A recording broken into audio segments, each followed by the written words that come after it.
You're cruising up in the sky, traveling to another country for your long-awaited vacation. But emergencies can happen anywhere, anytime. Let's say the plane you're traveling in has a hole in it. As long as it's really small, it's not a big deal. Definitely not powerful enough to throw off the pressurization system. But if a window accidentally blows off, it's officially a problem. That's gonna mean severe loss of pressure, and it might be enough to depressurize the whole cabin. That might create enough force to suck something small out of the hole, like an unlucky carry-on. Airplane windows are round because that way, the air pressure is evenly distributed. If the windows were square, air currents would be able to find a weakness, and they'd crack easier. Loss of pressure can lead to something way more serious, an in-flight fire. It's not the only reason a fire would break out on a plane. Engine trouble or a drop in fuel pressure could also do it. If it's the engine burning, the only thing a passenger can do is stay calm. A plane can fly pretty far, even with only one engine left. As ridiculous as it sounds, modern planes are actually designed to fly for a short distance without any engines at all. If there's a fire, the first thing the pilot will do is try to land as soon as possible. An actual in-cabin fire would probably look quite scary, but every plane is equipped with all the necessary gear to put it out. Flight attendants aren't just there to serve you food and drinks. Their main job is to keep you safe, so they know exactly how to handle a cabin fire. Still, there's something you can do to help them before the flight. Check over what you packed in your carry-on luggage. Back in 2007, a plane left New York. Soon after takeoff, passengers noticed smoke coming out of one of the overhead lockers. The fire started because of a short circuit in a lithium battery. The crew took care of the fire in a few quick minutes, but they decided to land anyway, just to be extra safe. Batteries aren't the only things that can catch fire. A similar story happened with a passenger's air purifier. Even the seats and carpet could catch fire, depending on what gets spilled on them. That's why there are a lot of things you can't take on board. Big bottles of liquid, your magic 8-ball, snow globes, gel candles, even gel insoles sometimes. Now what about dry ice? Feel like making some homemade ice cream at 35,000 feet? Think again. It's way too dangerous. Dry ice is flammable, so you can't just pack it in a lunchbox and take it with you. You can bring around 5 pounds of dry ice with you, but you'll need special clearance from the airline. Some airlines don't allow pilots to have beards. Facial hair can get in the way of their oxygen mask fitting on properly, so it's mainly a safety thing. Passenger oxygen masks swing down because of a change in air pressure. The air inside the cabin is pressurized, so you can breathe normally. If something occurs that changes the pressure suddenly, a few things happen. First, the masks come down. Their nickname is the rubber jungle. Second, the pilot descends quickly and safely to a lower altitude. Third, the pilot gives out the all clear, letting you know it's safe to take your mask off. The masks only have enough oxygen for a few minutes. It's enough for the pilot to descend to a more breathable altitude, so you're not going to be wearing it for the whole rest of the flight. The white traces planes leave behind in the sky are condensed carbon dioxide and water. This liquid is released when fuel is burned. It's basically a slightly polluted hot water vapor, kind of like breathing in cold wintry air. Way up there in the sky, it's always frosty cold, no matter what season it is. Lightning isn't as dangerous for planes as you might think. If a lightning bolt hits a plane, the passengers won't get shocked or anything. The entire aircraft is covered with aluminum coating that conducts electric current and doesn't let it inside. This protection device is tested using a lightning simulator. During night flights, the lights turn off for 2 reasons. One is to be able to fall asleep, but the other is to get everyone used to the dark in case of evacuation. You might be asked to raise your window shade so the flight attendants can see what's happening out there and choose the best side for evacuation. It's pretty common to feel more emotional on a plane. You might cry watching a soap opera or laugh at a silly comedy. Our body experiences stress and takes everything way too seriously because of low oxygen levels. You're sitting in a closed space at a high altitude, very far from home. Your subconscious might feel unsafe, and so it reacts by dialing up your emotions. Don't be surprised if you start having weird cravings up there too. You might have bought a huge chocolate bar before you boarded, but then, once you're in the sky, suddenly you start craving fried chicken. Good thing they usually serve chicken. Or fish. Anyway, up in the sky or down on the ground, cravings are usually a sign that you're thirsty. Just go get some water. Many passengers get a headache during their flight, especially right after takeoff. Don't worry, it's normal. You're climbing to an altitude higher than Mount Everest in about 10 minutes. The air up there is extremely thin, which means less oxygen's going to your brain. Want to feel better? Chew on some gum or soft candy. Another thing you might notice on a flight is dryness. Your hands and face might feel a bit dry, and that's okay. It's all that dry air you're sitting in. Air in the cabin is filtered thoroughly, which gives it that special airplane air feel. Stay hydrated and bring a good moisturizer with you on board. You might also feel like you're coming down with a cold. Your nose might get congested. Your throat might start to tickle. Well, you know the drill. Just remember that everyone else is feeling it too. No need to worry. It's that dry air again. It dries out your nose and throat, making you feel as if you have a cold coming on. You'll feel much better once you land and get off the plane. The lower the air pressure, the more gases expand. This law also works inside your stomach and intestines. Ah yes, planes can give you a serious case of gas. The great news? Every plane has toilets. But if you do have to make a run to the toilet, don't assume that nobody can bother you in there. The toilet door can still be opened from the outside. The airline crew have to be able to get in there if you need help, even if it's a bit embarrassing. Your night vision might also feel like it's a bit off. Your eyes need fresh and moist air to function properly.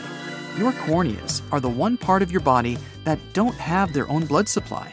They get their oxygen straight from the air. Dry, low-oxygen airplane air isn't great for your eyes. Throw some eye drops in your bag, along with that gum. Reduced vision is also why the crew dims the lights and asks you to open your window shades during nighttime takeoffs and landings. Your eyes need to be adjusted to the dimness and the dry air in case of an emergency. So, the plane's taken off and everything's going smoothly. Now what? You have to sit in one place for hours, hardly moving at all. But your body feels tired, like it's been on a long run. Again, it's that lack of oxygen. Your legs might even go numb. Try to get up and move around the cabin as often as you can. You need to get your blood pumping. If you can't walk around, try to stretch and massage your legs right there in your seat.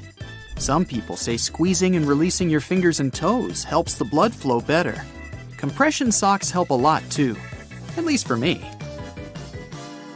Our estimated flight time today will be 3 days. Future passengers of the world's longest aircraft, Airlander 10, won't get to their destinations quickly, but they will surely do it in style. Nicknamed the Flying Bum for its unconventional exterior, this plane will feature plush ensuite bedrooms, an onboard altitude bar, and glass flooring with horizon-to-horizon views. Airlander 10 won't even need an airport. It can take off and land from any flat surface, be it land, sand, water, or ice, using pneumatic skids. It will also be friendly to the environment with less emissions and is supposed to become the safest form of air travel. This 300-foot-long engineering marvel is part airship, part helicopter, and part plane. Other aircraft use one of the various methods to maintain flight: buoyancy, vertical thrust, or lift. Blimps, helicopters, and planes mostly rely on buoyancy, vertical thrust, and lift respectively. But our bum plane incorporates all three of these principles. First comes buoyancy. Airlander uses a massive amount of helium, a material less dense than air. It helps aircraft like blimps and zeppelins take off, just like how a helium-filled balloon ascends. And because helium is buoyant on its own, our hero can float effortlessly. Airlander stores its helium in several compartments for safety and also has 4 325 horsepower engines and requires way less power compared to conventional aircraft, like the Boeing 787, which makes it more energy efficient. But this buoyant aircraft is limited in payload, up to 10 tons. Its constructors could make the hull bigger to place more helium in it, but our plane is already the bulkiest in the world, so that would be too much. To help with this, the Airlander 10 is equipped with 2 vertical thrusters, like those on helicopters. They direct the air downwards, lifting the aircraft. And then there's lift, which plays a crucial role in the aerodynamics of flight. To get lift, you need air zipping over and around the wing, creating a force. Even though the Airlander might not have monster engines like a big jetliner, its huge hull gives plenty of space for air to do its thing and help it lift off. This unique hybrid aircraft has run several successful test voyages, so you can consider it a real thing. It will be a customizable transformer, good for passenger travel, cargo transport, extended flight operations, or scientific goals. Some of its configurations will be able to stay in flight for up to 5 days without stopping. It could be really useful for research missions. And the designers plan to build an even bigger Airlander 50 with a capacity of 50 tons of payload. In the early days of aviation, there were no computer simulations to test the design, so there were some pretty crazy plane models built. Italian designer Gianni Caproni wanted to create an aircraft to transport 100 passengers across the Atlantic with comfort and style. His brainchild, Ka-60, had 9 wings arranged in 3 sets of 3. It had 8 engines, all serviced by mechanics in flight. There were panoramic windows along both sides of the long cabin for passengers sitting in 2 wide rows to enjoy the views of the world below. It had a rounded nose, an integral flight deck, and a streamlined seaplane hull. Once the plane was finished, the pilot was doing test runs on Lake Maggiore to balance the hydroplane. Then, there was probably a boat in its path, or the pilot went too fast, and the plane took off when it wasn't supposed to. It broke up. By the time Caproni arrived at the lake, the pilot had been rescued, but trying to pull the wreckage out only made things worse. So, the plane never got to cross the Atlantic. The French engineers went even further and designed a plane with a body modeled after birds and named it Duck. It was supposed to have a steam engine to power a single tractor propeller to the front of its rotund body. The pilot and landing gear were supposed to be attached by cables and frame underneath the body. This weirdly looking aircraft had an official name, but everyone remembered it as the Flying Pancake because of its saucer-like shape. This design was supposed to make it possible to land and take off in tight areas where regular planes can't fit. The prototype was a success with low takeoff and landing speeds, and the disc-shaped design helped generate lift. The engineers received funding for an improved version, but it came with flaws. When they were corrected, there was no longer a need for this quirky plane. German aeronautical engineer Alexander Lippisch came up with the Aerodyne. It looks like the rear part of an airplane after cutting the whole thing in half, but it could fly on its own. It was considered a vertical takeoff and landing aircraft, the same group as helicopters. It combined lift and thrust using a single unit and flow channel, like a ducted fan. Flaps at the end of the fan would divert the outflowing air. The first Dornier Aerodyne flight took off in 1972. Even though it was a success, the authorities lost interest in it and shelved the project. The Pregnant Guppy, also known as Frankenplane because it was made of parts of other airplanes, has helped NASA on its way to the moon. Back in the 1960s, they had a problem shipping rockets from the West Coast to Cape Canaveral in Florida. Taking them by water through the Panama Canal took 2 to 3 weeks, and fragile parts came dented and corroded. And that's when John Conroy came up with a solution.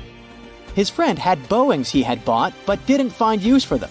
Conroy decided to modify the planes by adding a larger cargo bay on top of the fuselage. He didn't receive funding from NASA for his idea, but he never gave up and mortgaged his own house, sold his car, and invested all his savings into his project to prove it would work out. He borrowed the fuel to fly the prototype to Alabama. The plane flew perfectly and impressed everyone. The Super Guppy, as they started calling it, was successfully transporting rocket stages for NASA's Gemini program. Conroy built a total of 25 modifications of his aircraft to fit even larger and heavier equipment. The Edgeley Optica EA7 might look like a funky, futuristic Dragonfly aircraft, but it was designed in the mid-70s for low and slow surveillance or sightseeing missions. It features a helicopter-like cockpit mounted ahead of a ducted fan motor and an impressive 270-degree field of view. Its large ducted fan was running quietly inside and outside the cockpit. It gained renewed interest in the 21st century for border patrol, wildlife management, and fire spotting missions. But because of lack of funding, there were only 5 out of the 22 built aircraft remaining airworthy worldwide. Have you ever seen a plane with 2 fuselages of differing sizes? The Rutan Model 202 Boomerang stands out as a multi-engine aircraft built this way to minimize the risks of engine failure. Unlike conventional planes, even if one of its engines were to malfunction, the Boomerang remains easily controllable thanks to its innovative design, which effectively manages asymmetric thrust. This design makes the Boomerang faster and more efficient. This plane was never designed for commercial use, but as a private plane for up to 5 people. You can tell that this short Skyvan was built for practical purposes, without caring too much about aesthetics, just by looking at it.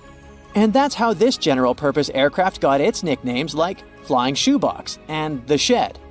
Despite all the mocking, the Skyvan has served well over the years. It's been around since its first flight in the 1960s, still transferring cargo and passengers today. It can seat 19 people and has a van-like large rear door for loading and unloading freight.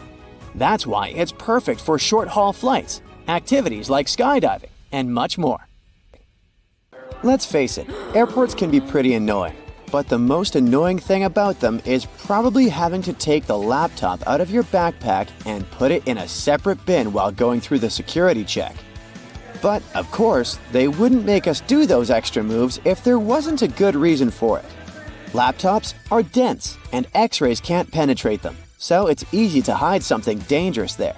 If the device is out and on its own in a separate bin, it's easier for the scanners to capture something dangerous. Most airplanes are white. Is there a benefit to choosing this exact color? No, white paint doesn't make a place feel lighter. Neither does it save money on painting. Here are the actual reasons for the choice: safety, efficiency, and comfort. The first airplanes had a metallic color.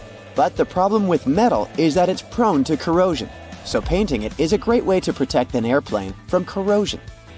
White is favored for several reasons. First, planes fly high above the clouds and are exposed to sunlight a lot. White is the color that absorbs the least heat, and white planes get heated less. Also, sunlight makes the paint fade away. A colorful airplane will have its paint fade very fast and will require repainting. And repainting is costly, so painting aircraft white is a more lasting choice. Also, any damage is more easily noticed on a white surface. So that's one more point for the white color. We always board from the left side of the plane, every single time, no exceptions.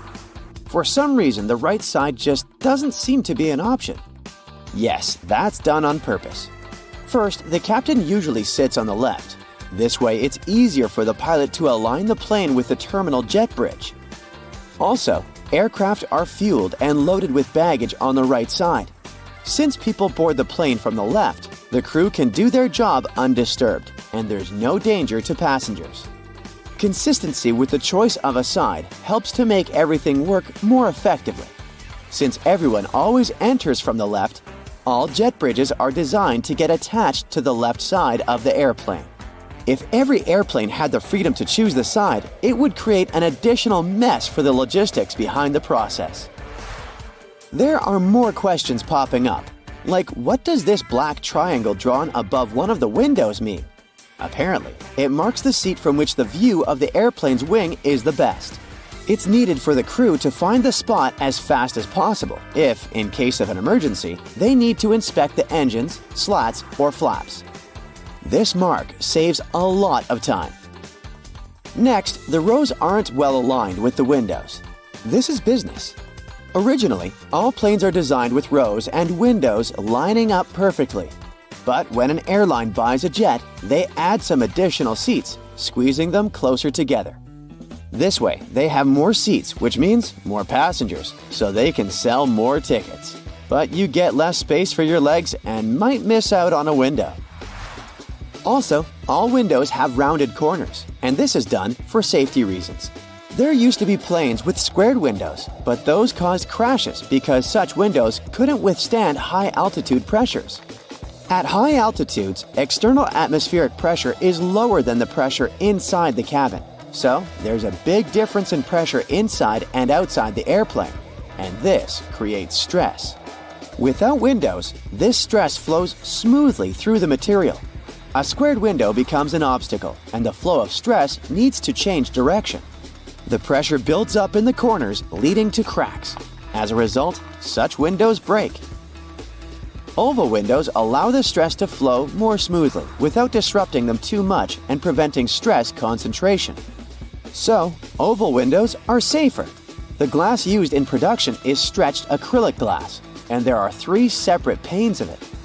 This is done as a security measure in case there is a breach. This way, at least one pane will remain intact at all times. Have you ever noticed those small holes in the windows? The tiny hole is actually only in the pane that's in the middle. Its task is to regulate the huge pressure difference inside and outside the cabin. This way, the outer pane can handle the load. If the outer pane breaks, the middle one, even though there's a hole in it, will be able to keep the window intact. Also, that hole prevents the windows from fogging up. Now, let's say you want to relax and watch a movie. Luckily, there's a pair of headphones. But they're weird.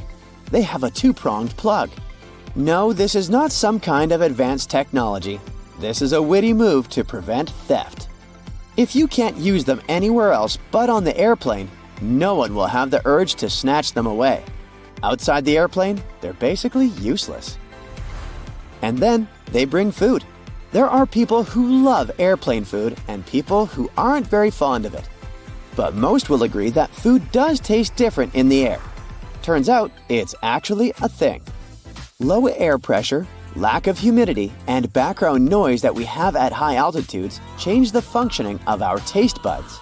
They become less sensitive to sweet and salty foods, so airlines have to use more seasoning. Have you ever wondered what would happen if someone opened an airplane door accidentally? This wouldn't end well. It would be very dangerous to say the least. More specifically, soon there would be a lack of oxygen in the cabin. But gladly, no one can open that door accidentally. The pressure difference between inside and outside makes it almost impossible. It would take some immense strength to open it. The doors are designed to open on their own in case of an emergency. Speaking of safety, during takeoff and landing, the crew dims the light in the cabin. This is done for a good reason. This way, in case of emergency, you will see everything more clearly. Your eyes will get used to the darkness, and you'll have an easier time evacuating. Now, about pilots. They always wear those cool sunglasses, but the purpose is not to look cooler. They're used to protect the eyes. Throughout their career, pilots have to take care of their vision, but the problem is that it's not an easy task when you're a pilot. The damaging solar radiation that our sun emits is filtered out by the Earth's atmosphere, so the sunlight isn't very damaging to you if you spend most of your time on the ground. But it's different up in the sky. There's less air there, and the brightness is way higher. And with every 1,000 feet of elevation, the solar radiation is around 5% stronger. On average, aircraft fly at an altitude of 35,000 feet. This means that the amount of UV radiation is 175% greater than on the ground. This is very damaging to any person's vision. The large amount of time pilots spend in the air makes them vulnerable to different eye problems. And having eye problems can cost a pilot their career. So, wearing sunglasses is a crucial thing for them, and these sunglasses must be of the best quality. They should minimize the impact of sunlight and withstand UV rays, providing 100% protection for the eyes. Also, they can't be polarized, since polarization can mess with the perception of the cockpit displays. They should provide the best clarity, decrease eye fatigue and minimize color deformation so that pilots can see just like they would without their sunglasses on. The plane rumbles into life and is soon roaring down the runway. You look out the window and your heart is racing. How exciting to be going on a holiday, finally. It's only once you're above the clouds at 35,000 feet that you get up for a stretch. You look down the aisle and notice that the cockpit door is open. To your growing horror, you notice that it's completely empty. The pilot's either napping somewhere, gone for a comfort break, or there's no one flying this thing. You ask the flight attendant, who tells you the truth. The plane is fully automatic, and there's nothing you can do. Self-flying planes are no longer the stuff of science fiction. They're already here. Many companies say pilotless passenger flights are simply a case of not if, but when. The issue is convincing the general public that they're safe. Some don't realize that once the seatbelt sign has been switched off, your typical passenger jet is likely flying by itself already. The autopilot can even climb, descend, and turn as instructed. We've already been flown about by an automated system. We just didn't realize to what extent. A commercial airliner can already land itself, though it's tricky to set up. Presently, 2 well-trained pilots are still required to be in the cockpit, for now. Many companies, such as Merlin Air, have been testing small 2-engine planes to auto-fly in the Mojave Desert. Airbus performed its first fully automated takeoff in December 2019, though there were 2 pilots in the cockpit, just in case.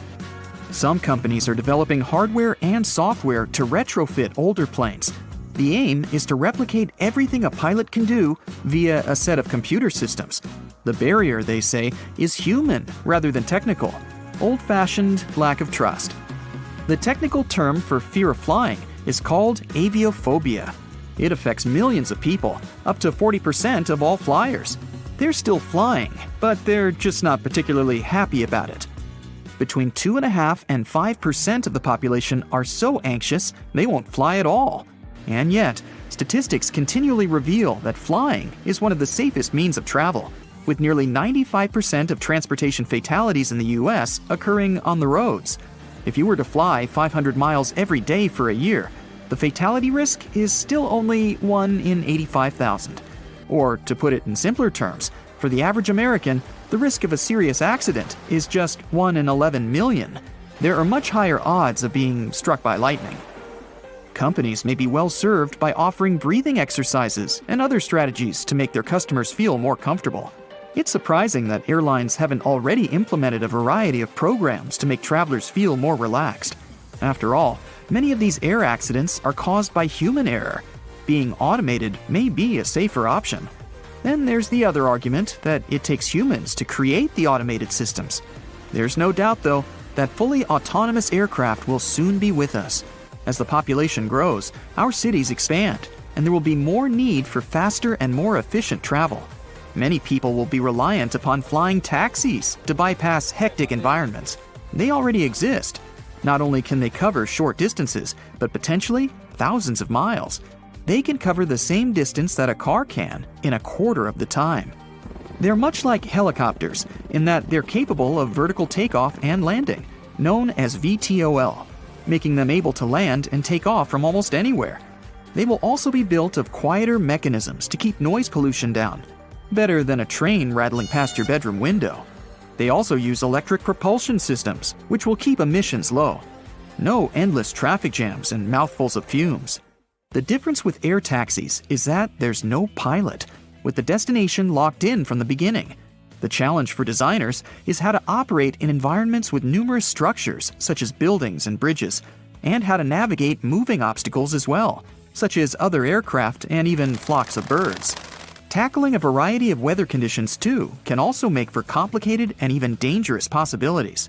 Superstorms, dust storms, snow, wind gusts, and even tornadoes can pose real problems. It's not like you can instruct your cabbie to take a different route. Or will we be able to do just that? Perhaps we could verbally tell the system to divert from its projected pathway. This is the same situation for planes, particularly in terms of weather and air turbulence. There is still much more work to do. Air taxis can only accommodate a limited number of people, though it's projected that short-range flights could carry up to 14 people. There is so much confidence in these vehicles that a startup company, Skyports of Melbourne, Australia, want to start operating a large-scale nationwide air taxi base by 2025. Other large corporations are also in the air taxi race, such as Boeing, Airbus, and Toyota. With larger planes already capable of pilotless flight, you may be wondering, why isn't this happening already? People will surely get used to it. Well, there are a few obstacles. There are regulations that are yet to be drawn up. Business people are already saying that regulators are falling behind, and that air taxis alone could be a multi-trillion-dollar industry within just 2 decades. Not all experts agree that the technology is reliable. Some pilots have also stated that automatics can malfunction and that someone must be there to take over. They also point to weather events that cannot be predicted and require the speed of human intervention. You could also argue that the pilots are going to say things like that because, well, they don't want to lose their jobs, and who can blame them? Yet they're not wrong. The Boeing 737 MAX, for example, was grounded in 2019 after 2 well-known crashes, one in Indonesia and the other in Ethiopia. The reason, in its simplest form, was due to flaws in the flight stabilization program. Incidents such as these only reinforce the fear. While pilots rightly say they've had to intervene when computer systems don't function correctly, in return, there's been documented crashes because pilots did not trust their systems and ignored warnings. There's also a very important factor to take into account. Research has suggested that without pilots, airlines could save $35 billion a year, and that's a lot of motivation. Regardless, the industry is changing, and there's increased development every year. Sophisticated sensors, improved cameras, self-assessing systems. Despite these advances, though, basic questions are yet to be fully answered. What would the automatic pilot do if there was an emergency? Could it automatically scope out a place to land safely?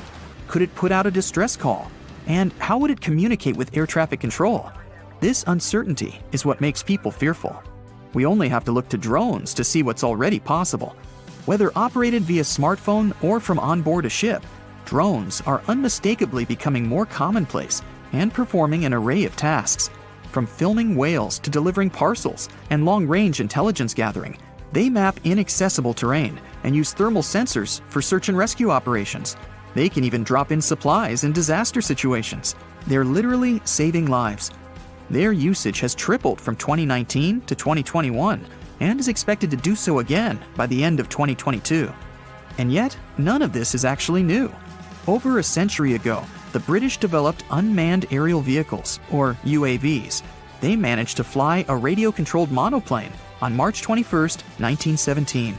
More prototypes were developed over the decades, and in the 1940s, thousands of pilotless drones, or OQ-2 radio planes as they were known, were built.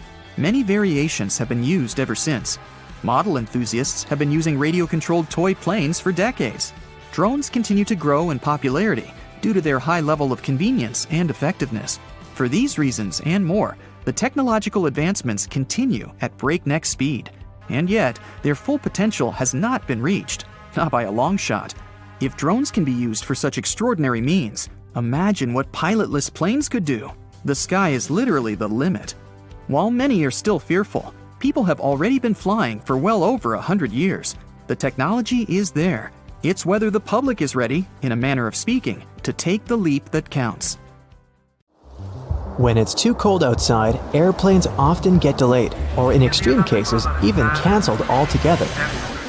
First of all, if it snows heavily, such conditions drastically decrease visibility, making it unsafe to taxi and take off. During a blizzard, flight control may command the aircraft to stay on the ground and wait until the snowstorm subsides. Ice on the runway is another reason. An airplane's landing gear are nothing like a car's wheels, and they can't be equipped with studs to avoid skidding. But even if they were, a plane needs to develop speeds on the ground that are much higher than on an average road to take off successfully. If the runway is slippery with ice, the airplane can slide off it easily. Things like this actually happened in the past. For example, in January 2014, the JFK airport in New York was shut down after a plane skidded off the runway and into the snow. Luckily, no one was injured, but the airport staff had to dig the aircraft out of the snow, and even the local police joined the efforts. Same story with landing, which is even trickier in freezing conditions because a plane is in much less of a controlled environment and traveling at even greater speeds. What's more, while an airplane that's about to take off and skidding will probably get into an open area and stop there, one that's about to land could end up crashing into the airport's infrastructure. Needless to say, that's way more dangerous for everyone. Freezing weather conditions can also cause frost and ice sheets to build up on the plane itself. Airplanes are carefully engineered, and any tampering with their structure may cause huge trouble. As experienced pilots say, even a thin crust of ice over the wings of a plane can mess with their delicate design and destroy lift. Planes can be de-iced though. The airport staff usually spray them with a special solution that doesn't let the ice build up on the aircraft's skin. But back to the runway. If it's covered with ice, there's little you can do. Unless the sun is shining, the chances of safely removing the ice from the pavement are almost zero. There's also a chance of damaging the pavement, making potholes, which can result in safety concerns for both takeoff and landing. Imagine driving over a pothole in a car at full speed. Pretty unpleasant. And now multiply it by about 1,000, because a plane is much heavier than a car, and don't forget that the landing gear is not exactly there for driving. Jet fuel and the equipment that pumps it can freeze too if the temperature is too low. The fuel freezes at -40 degrees Fahrenheit, but that can only happen on the ground before takeoff. At a cruising altitude, temperatures may drop as low as -70 degrees Fahrenheit, but since the liquid is inside the plane and burning down steadily, it's much warmer there. On the ground though, nothing stops the fuel from turning into ice. If that happens, no flights are available, obviously. Same goes for the pumping equipment. Even if the fuel is still liquid, the pump may cover with ice and just stop delivering the fuel into the plane's tanks. In the worst case scenario, it might even break down, leading to expensive repairs and prolonged delays in flights. Finally, ground crews have to do a lot of work before takeoff or landing, and they're all human after all, so they can't bear the freezing cold for too long. This issue is often resolved by tag teaming. One group of workers goes out in the field to do the job, while the other is waiting for them in a shelter. After 20 minutes or so, the first group returns to warm up, and the second one takes up the job where the first one left it. Although it's efficient, it still slows down the operations a lot, so that might also cause delays. But despite all the trouble freezing weather can cause, it's actually more beneficial for a plane than extreme heat. Cold air is denser than hot, so planes gain more lift and stay truer while in the air. They're more easily controlled in flight too. Air molecules are slower and closer together, creating a steady flow of air around the wings and cockpit. At high altitudes, the air naturally becomes thinner as the air molecules spread out and become more scarce. That's exactly why planes can't get to the upper layers of the atmosphere. There's just not enough air there to create sufficient lift. The same happens when it's too hot down on the ground though. Air molecules get faster and spread out, meaning the plane's wings don't have as much air to push off and get into the flight mode. To take off in extreme heat, a plane has to move much faster to generate enough air resistance and lift. But to move faster, the plane needs its engines to work better, and that's also impossible when it's too hot. As the air gets thinner, the amount of oxygen decreases too. And jet engines use oxygen in the atmosphere for combustion. When they lack this crucial element, they can't convert enough energy into thrust, meaning slower acceleration and worse energy output overall. So the problem is that the plane has to have a longer runway distance to build up enough speed and lift to take off. But it can't because its engines are not working to the best of their ability. This usually doesn't cause trouble, but only up to a point. When the temperatures on the ground level reaches about 120 degrees Fahrenheit, some flights can get cancelled because it's simply dangerous for them to try and take off. Other planes are more heat resistant and powerful, but that also depends on the heat. Some aircraft even have to reduce their weight by removing part of their fuel, cargo, or even passengers when it's too hot. Lighter load means better acceleration before takeoff, and it doesn't help to avoid cancellations, but it also means planes aren't working to their full capacity.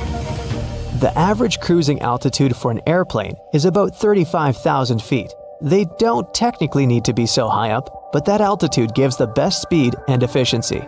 Air gets thinner at higher altitudes, which means less wind resistance, but less lift. For most commercial aircraft, the area between 30,000 and 40,000 feet is the sweet spot where the two factors balance out.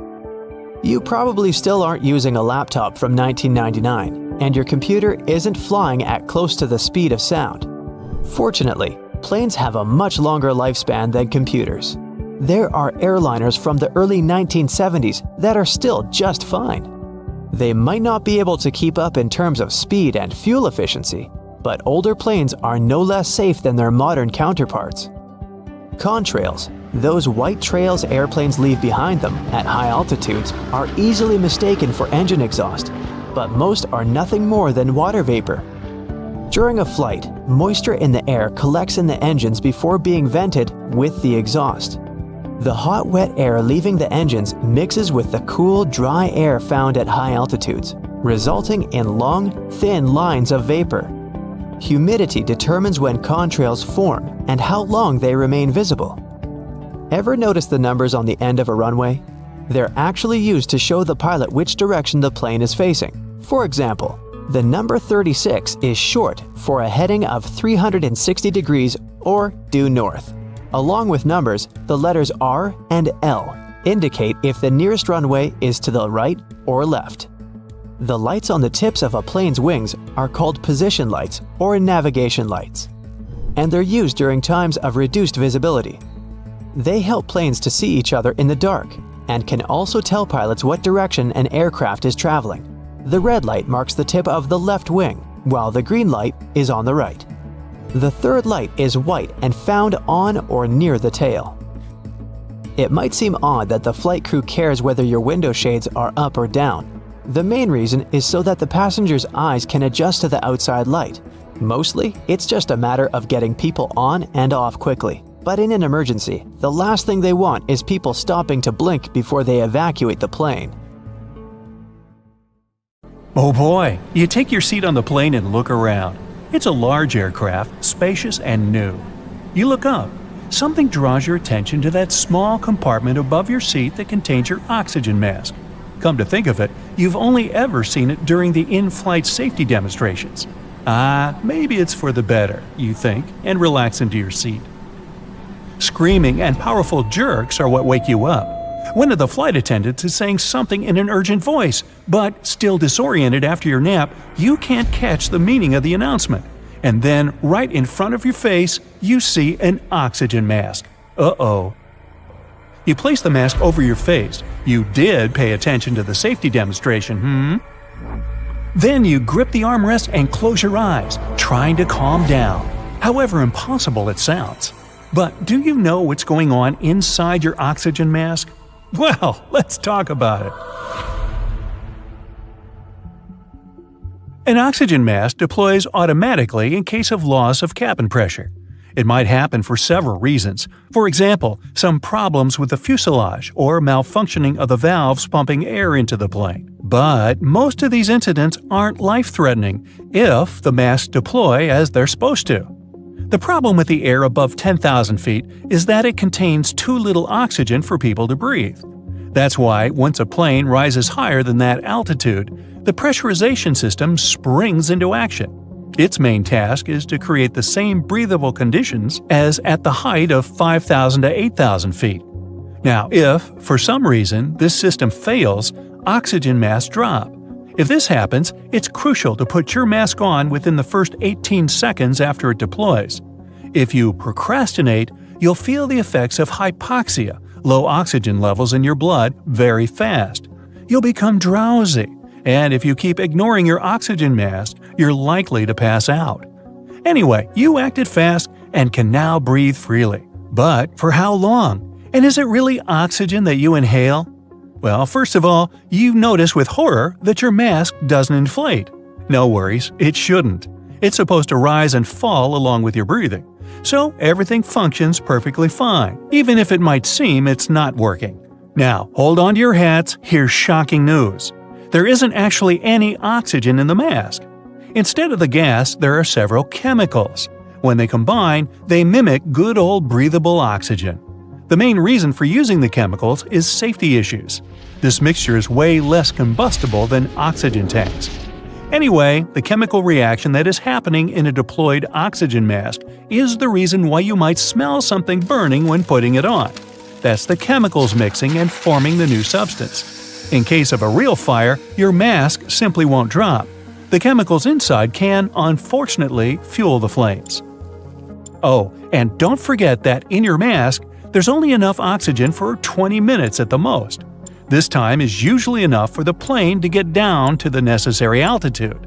When the chemicals in the mask are all used up, the mask stops the flow of air. But by that time, you're already at an altitude where you can breathe without additional help. By the way, oxygen masks are not used too often. On U.S. airlines, it's only been 2,800 cases over a period of 40 years. In other words, additional oxygen was necessary a mere 10 times per 1 billion flight hours. The average cruising altitude of a commercial aircraft is 31,000 to 38,000 feet. Why can't planes climb higher than that? Well, it's not that they can't, they simply don't. Because pilots can't count that high. No, not really. It's because if they did go higher, there would be serious safety issues. First of all, if a plane is flying very high, it takes much more time to get back to a safe altitude. During an emergency, like rapid decompression, when every second counts, it can become a serious issue. Plus, while traveling at altitudes higher than 38,000 feet, planes can't communicate with the ground services as well as they do when flying lower. At lower altitudes, planes can also partially rely on wind, and if they rise too high without any additional support, they waste too much fuel to stay in the air. Once a plane climbs too high, the air can't provide enough lift to keep the machine going. The lift is created by the difference in air pressure, but at high altitudes, this difference is simply not enough. Air may not look like something real because it's nothing material, like metal or plastic. And still, it's one of the things that keeps planes aloft. Let's say a plane is heading for space. Ooh! It has large, cleverly designed wings and super powerful engines. But the higher it goes, the thinner the air becomes until there's hardly any air left. And then nothing can support the plane and help it go further if there is a near vacuum around. That's why we still need rockets to get to space. But back to your flight. The plane is now at a safe altitude and you don't need your oxygen mask anymore. But one interesting detail gets you thinking. Throughout the entire ordeal, you didn't hear the pilots mention the details of the emergency even once. Well, that's because pilots are always very careful with what and how they say. They'll never announce anything dramatic like fail or malfunction. They downplay any existing problem by replacing zero visibility with some fog. Something is broken with some technical problems, and so on. It's called positive scripting. Hey, looks like we've just jettisoned both our wings. Well, that should help us save on weight. Flight attendants are supposed to follow it as well, but passengers perceive pilots' announcements as more important and statistically listen to them attentively 100% of the time. At the same time, if there's a really serious problem you need to be prepared for, you'll definitely get informed. Now, picture this. You enter the passenger cabin of a spacious airplane, and as soon as you find your seat, you realize that for the next several hours, you're going to be crammed in the middle seat between two other human beings. But oh, look! There is a perfectly empty row of seats at the end of the plane. Time to switch places. But what you need to keep in mind is that by doing so, you might endanger the safety of the whole plane. Really? First of all, you aren't likely to be the only person willing to change your seat. But if a couple of passengers do it, they might upset the balance of the aircraft. And since most planes are extremely sensitive to any changes in their center of gravity, it can lead to very unpleasant consequences. Positive scripting again. Pilots must know the distribution of weight on the plane during the takeoff to make special calculations. If these calculations are wrong, there are chances that the aircraft will crash once it tries to leave the ground. Oops. But even if the worst doesn't happen, pilots can still have serious problems with controlling the plane. For example, One pilot almost didn't manage to turn the plane after just 4 passengers had left their assigned seats and moved to the front of the cabin. The situation was critical because the runway was unusually short, and if something had gone wrong, the plane wouldn't have been able to stop. It can also mess with the plane's balance if the airport staff load baggage incorrectly, for example, in the rear compartment instead of the front one. In this case, the machine can pitch up too fast, and the pilot will have a hard time trying not to lose speed. Now, that doesn't mean you can't change your seat on the plane at all, but before doing that, ask a cabin crew member if you're allowed to. Still shaky after the fright you've just had, you try to distract yourself. Luckily, you have a window seat and can watch the clouds and… wait! You suddenly notice the way the airplane wings are flexing. They seem to flap so much that you get worried they're going to fall off. No worries. The wings are supposed to flex. They're designed this way. If they were stiff, they would snap off as soon as the lightest turbulence hit the plane. By the way, pilots recommend that nervous flyers who are afraid of turbulence should pick seats in the middle of the cabin. Turbulence affects the front and rear parts of the cabin the most. The middle, over the wing section, doesn't shake that much. Maybe you'll feel a bit calmer if you know that airplanes can safely operate with one engine, even during takeoff and landing. And both engines failing at the same time is almost unheard of. But even if something like this happens, a plane won't drop from the sky like a rock. If both engines stop working at a high altitude, pilots still have at least 20 minutes to find a place to land. A plane can land even if its wheels are broken. It does sound scary, but if the landing gear gets stuck, pilots just skid the plane's belly down on the runway. If everything's done correctly, such landings are more or less safe. Ladies and gentlemen, we're about to land at our destination, more or less. How can spiders survive when they lose a leg? When they're in a dangerous situation and try to run away, they can lose legs and regrow them only a couple months later. They'll survive without any problem because most of the time, their legs come off at break points. Those are joints that contain muscles and constrict, which helps spiders minimize blood loss. If they lose a leg at the part that comes before the break point, the spider still sheds it, but it will lose more blood. It will be harder for the animal to recover in this case. Speaking of spiders, have you noticed how they sometimes stay extremely still for a long time? They're motionless while waiting for potential prey to land in their web. When moving around, they waste energy and drive unnecessary attention to themselves.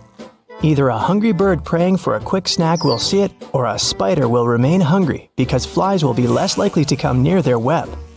When spinning a web, they waste a lot of energy. Even after the web is finished, a spider may have to wait for days or weeks to catch something. So, it's important to save as much energy as possible. Hunting spiders are way more active, but the majority of them are nocturnal predators. They spend their days relaxing, tucked away under a rock or in a nest. Roast potatoes can stay hot for a really long time, and this mostly has to do with the fatty, starchy crust that's like some sort of an insulating layer. When you pre-boil a potato, this causes its starch granules to absorb water and swell until carb molecules seep out to produce this type of thick gel. Since potatoes are in the oven, high temperatures drive off moisture. This makes the gelatinized starch on the outside of the potato chunk and creates a crispy crust. This crust traps the heat inside. The fat from the baking tray collects in cracks too, and the heat-keeping structure stays strong.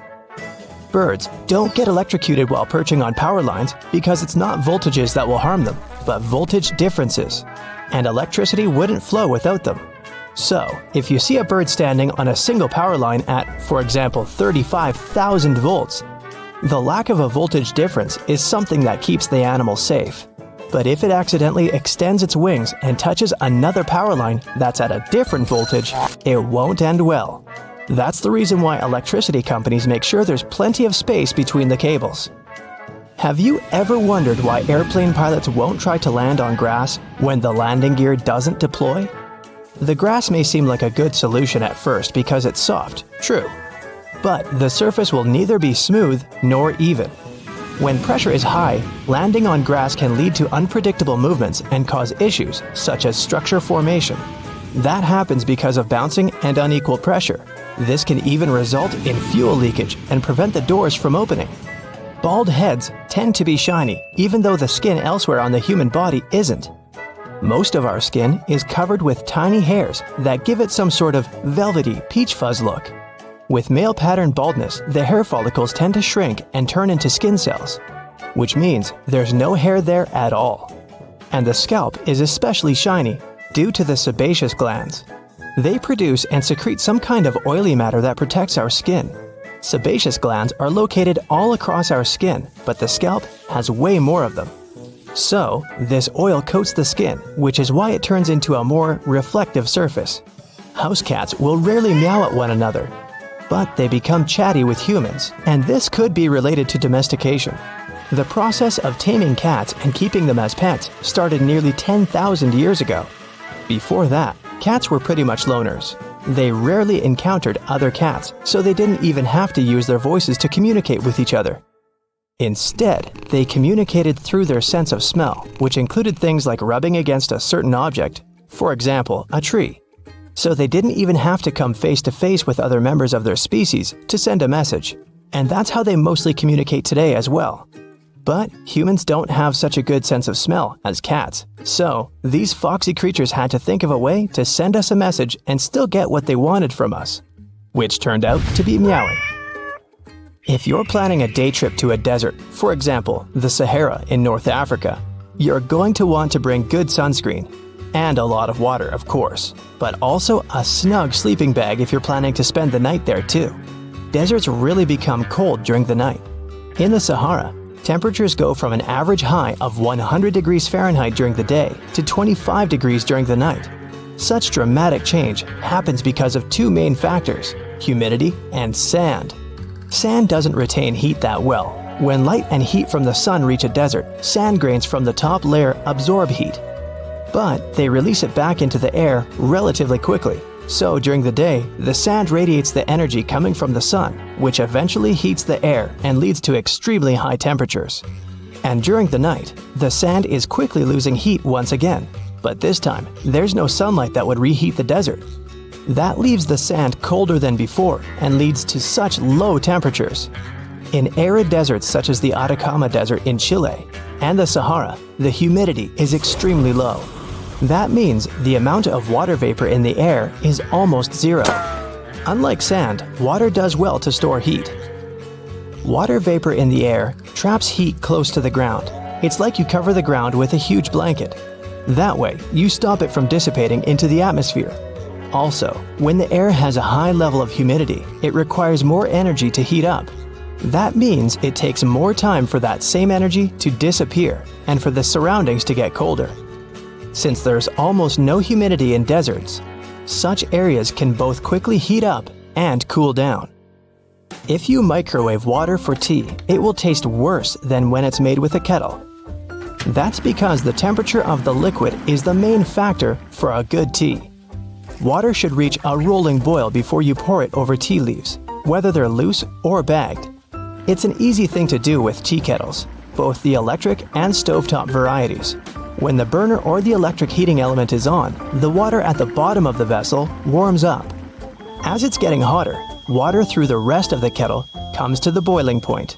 A microwave doesn't heat from the bottom up. It creates electromagnetic waves that randomly jump around the box. You probably notice when you try to reheat leftovers, they end up partially frozen in some spots and extremely hot in others. The same will happen with water because it's hard to control microwave energy. Overheated liquid won't be good for tea either. When water goes above 212 degrees Fahrenheit, which is the boiling point for water, it can destroy the compounds that give a tea its specific flavor. Have you ever wondered why those electrical plugs most Americans use have holes in the prongs? The story dates back to the early 20th century when Harvey Hubble Jr. invented different types of electrical plugs. He started with the detachable electric plug, which was the first ever of that type. Some of his designs had prongs with indents, those aligned with tiny bumps inside the electrical sockets. Such an indent and bump system secured the prongs in place after people would insert a plug into a socket. At some point, these indents gave way to holes, which worked in the same way. But that's just part of the story. Most of the modern outlets don't even have bumps anymore. They keep plugs from falling out of the wall by using friction and pressure. Today, some manufacturers insert a rod through all the holes in a line of prongs. That's how they lock them in place while encasing them in plastic. Some also say the holes save metal, which cuts costs of manufacturing in the long term. Why do cats like to like people? Whoops, that's supposed to read lick people. Sorry. There are a few potential reasons for this. First, they're collecting biochemical information from your skin. They could also be marking you as one of their possessions. Admit it, this totally sounds like cats. And it could be that they're just letting you know they trust you, or at least showing you they don't find you to be some serious threat or competition. How come bananas get sweeter as they ripen? Fruits don't disperse their seeds randomly. They do it when animals eat them.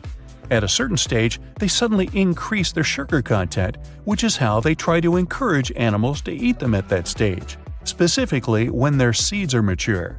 Mature seeds have developed special coatings that protect them when passing through the animal's digestive system. Do I have to paint you a picture? Why does our skin get wrinkly after we spend time in water?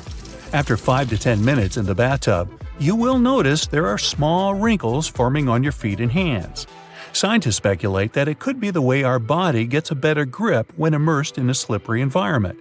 Our wrinkly fingers improve our grip on submerged or wet objects. Also, they channel water away in a similar way to the rain treads on car tires. When you eat something really sour, you just don't feel it on your tongue. Sometimes your entire face contracts, so everyone around can see that you don't like the food you're eating. That specific sour flavor that causes this reaction is the result of the hydrogen ions that acids release when they mix with saliva. Yes, that's a mouthful of science. At the moment when your mouth detects this sign of an acid, it sends you a message in a pretty dramatic way, so you can't ignore it.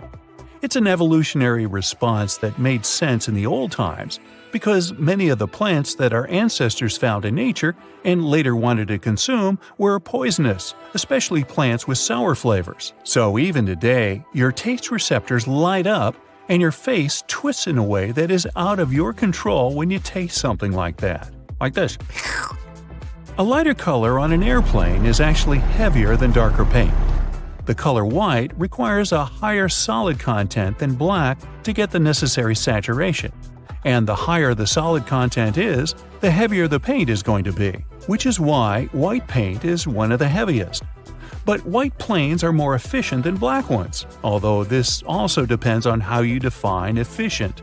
The white paint reflects more sunlight than the dark one. Different colors absorb different wavelengths of light, and white objects heat up more slowly compared to darker ones. This results in a cooler interior, which is why it's easier for the entire plane to remain cool. If your hot tea tastes odd when you drink it out of a plastic cup, don't worry, it's not just you. You might imagine that the tea is dissolving something from the plastic, but this most likely isn't the case. The taste you perceive is not just the action of your taste buds. All senses are contributing here. That's why strawberry mousse has a sweeter taste on a white plate than on a black one.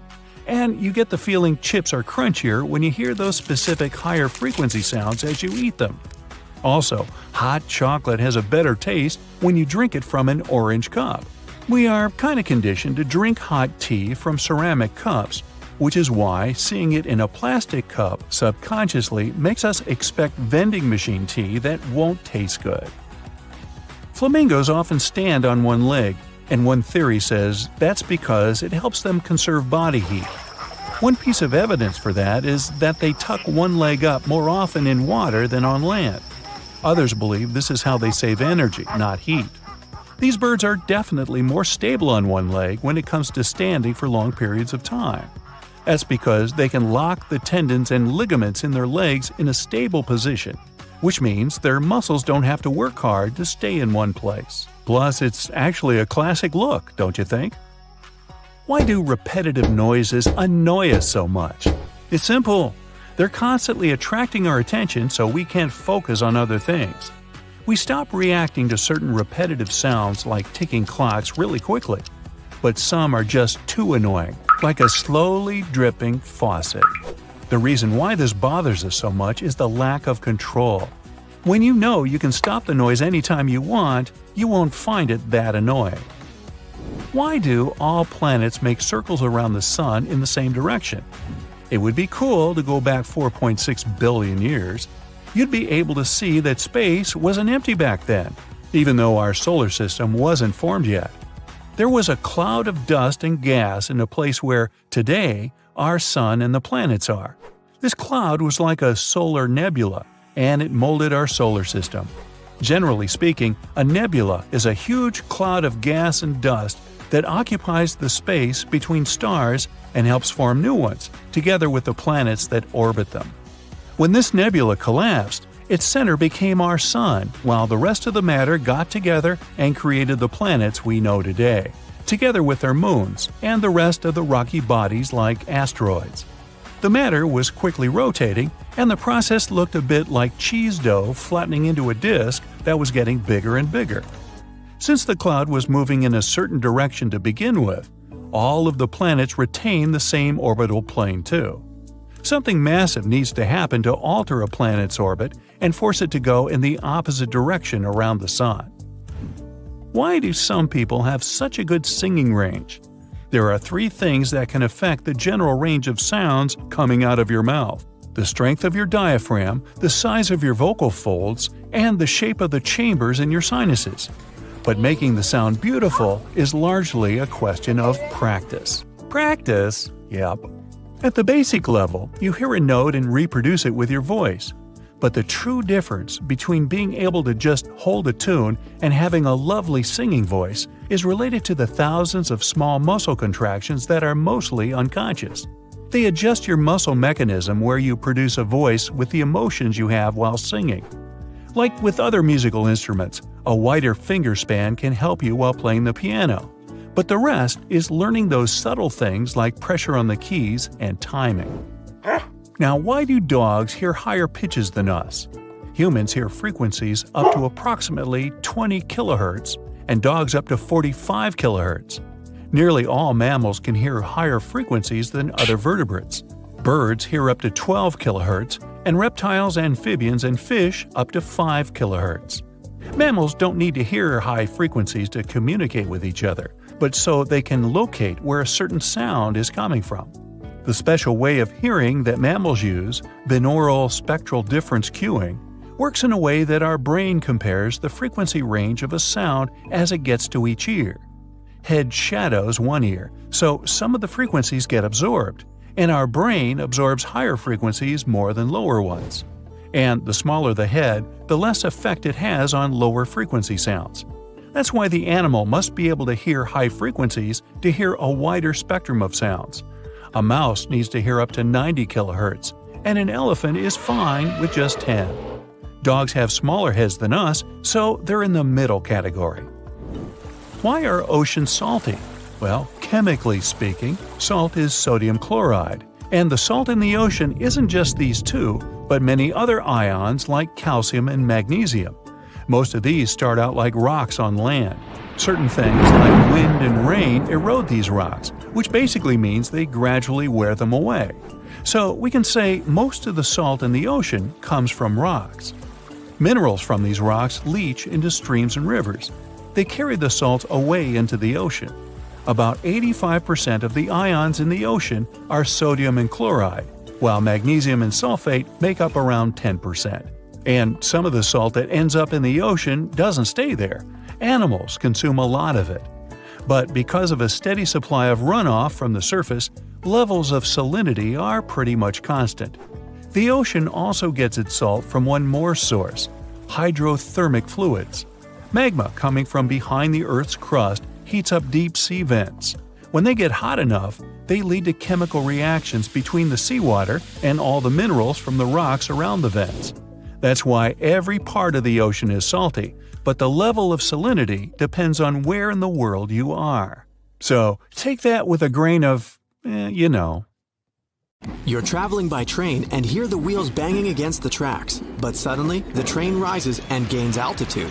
None of the passengers scream in panic because this is a regular thing now.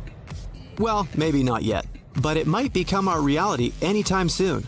Aka Technologies Company is developing such a project. Their goal is to reduce travel time and make trips more comfortable. To travel today, you need to get to the airport, spend a few hours there at the check-in and security check. And only after that can you board the plane.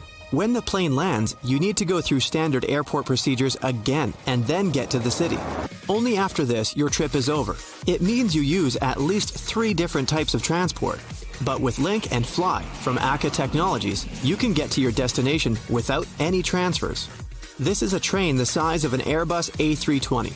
It's as long as 4 school buses and can hold about 162 passengers. Since it's a train, it can run on the subway tracks right to the city center. So when you begin a trip, you just need to get to the nearest subway station. Once you're on the train, it takes you to the nearest airport, and there, the fun part begins. The train makes a quick stop to get the wings and jet engines attached. So now, your train has a wingspan as wide as a soccer field. The engines start, the train accelerates, and takes off. After the flying train lands, the wings get detached again, and you're on your way downtown and your destination, with no transfers. Without having to wait for a cab, and again, you can get off at any subway station. Transformer planes that can drive around the city are the distant future. For now, this company is developing a simpler solution to reduce airport overloads.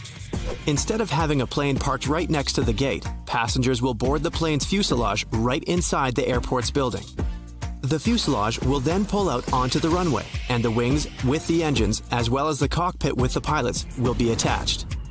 Here you go. The plane is ready for takeoff. This system will make boarding and takeoff 30 minutes faster than before. The company plans to make different types of removable fuselages. For short flights, they will have a capacity of about 160 people. There will be double-deck cabins for long-haul and higher-capacity flights. VIP cabins can be customized like a private jet, and if all the seats are removed, the cabin can be used as a cargo plane. Link and Fly has a special safety system in case the cabin separates from the wings during the flight. 3 parachutes at the front and 3 at the back of the cabin will deploy automatically. There are also braking rockets that can help to quickly reduce the speed. This way, the fuselage will descend slowly and safely. A few seconds before touching the ground, the cabin will launch airbags attached to the bottom of the fuselage for the softest possible landing. Another option for traveling faster is the Airbus Pop-Up. It's a kind of taxi that can travel by road and by air. In the future, you can simply order such a cab from your tablet, phone, or even smart glasses and wait for the vehicle to arrive. The car itself consists of a passenger pod half the size of a modern sedan. It can hold 2 people and has a futuristic design and interface. The second part is the ground module. It's the chassis and wheels for driving on conventional roads. You get into the pod, and after that, artificial intelligence does all the work for you. It steers the car safely and takes you to your destination. When you get out of the cab, the pod with the ground module is sent to the nearest charging station. For convenience, charging stations will be located throughout the city, so you won't have to wait long for a cab. But if your destination is far away, a more interesting ride awaits you. Like in the first case, you get into a pod on wheels. The ground module takes you to the nearest takeoff site. There, the capsule gets attached to the air module. This thing looks like a giant drone. It hooks the passenger capsule and flies up, separating the pod from the ground module. Now, it's a flying cab. You can enjoy the beauty of the city from above. When you land on a special platform, the pod reconnects with the ground module, and you proceed to your destination, while the air module charges for the next trip. Rockets might be another revolution in long-distance travel. For now, we use them to fly into space, but in the future, they might completely replace airplanes. Let's say you're going from New York to Shanghai, which is on the other side of the planet. The launching pad of the rocket can be on the water, somewhere in Lower Bay. You board a ferry that will take you to the rocket. Once you reach it, you take your seat along with the other passengers. Countdown. Ignition. The rocket takes off and reaches space. It's now traveling at about 16,800 miles per hour. When in orbit, the launch vehicle undocks from the passenger rocket and heads back to the landing station. There, it will be refueled and prepared for the next launch. At this time, the rocket with the passengers will use its own engine to fly around Earth. It re-enters the atmosphere and lands on a platform on the water near Shanghai. This flight takes only 39 minutes compared to the 15 hours a conventional airplane needs.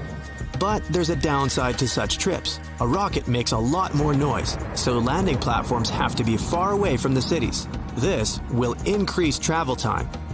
The other problem is G-force. Standing on the ground, you feel 1 G. When you take off in a normal airplane, you feel about 1.5 G. But when you travel by rocket, the G-force you'll experience will be twice as strong, and if it reaches 5 G, you'll pass out. Back to the ground. In 2010, the number of cars in the world exceeded 1 billion, and by 2030, this number is expected to double. So, we need to fight constant traffic jams on the roads. The elevated bus could be a great solution for that. This thing doesn't actually look like a bus. It's 2 lanes wide and can consist of several cars. Such a bus will be able to carry up to 1,200 passengers at maximum capacity, and it will run on regular roads. We'll need to equip the roads along its route with rails on both sides. The elevated bus itself will move at about 6.5 feet above the road. This is comparable to riding on the second floor of a London double-decker bus, and it won't interfere with traffic on the road. Regular cars will still be able to drive there. The elevated bus will be all electric and driven by autopilot. Its roof will have a large area entirely covered by solar panels. On cloudy days, it'll be powered directly from the rails. Passenger boarding will take place at special stations located above ground. For emergencies, there will be an inflatable ramp light in the middle of the bus. This way, passengers will be able to leave the bus safely. Some concepts of such a bus even suggest that the racks with the wheels should be able to rise, for example, to bypass an obstacle. If some car breaks down right in the way of the elevated bus, it'll lift one wheel rack, move forward, and lower the wheels back onto the rails. Then it'll do the same with the rear rack. This way, the bus will be able to move around the city at about 37 miles per hour. It's faster than driving in a traffic jam. Another option to avoid traffic is tunnels. You would be able to travel through them in your own car.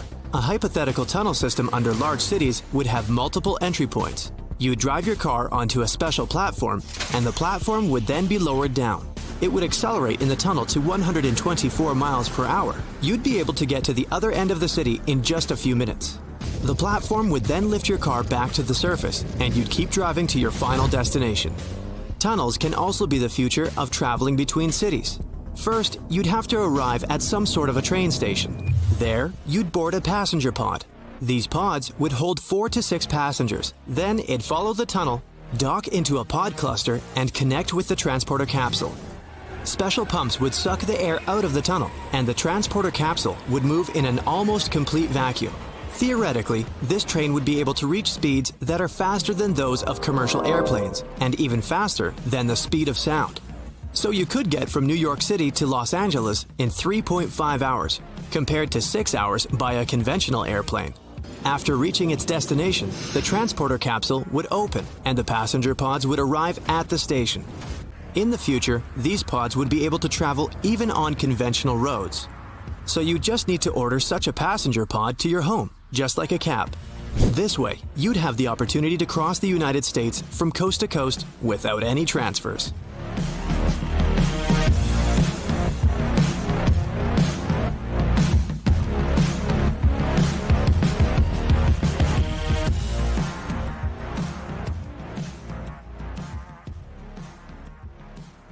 Do you know the feeling when you've been trying to solve one mystery for your entire life?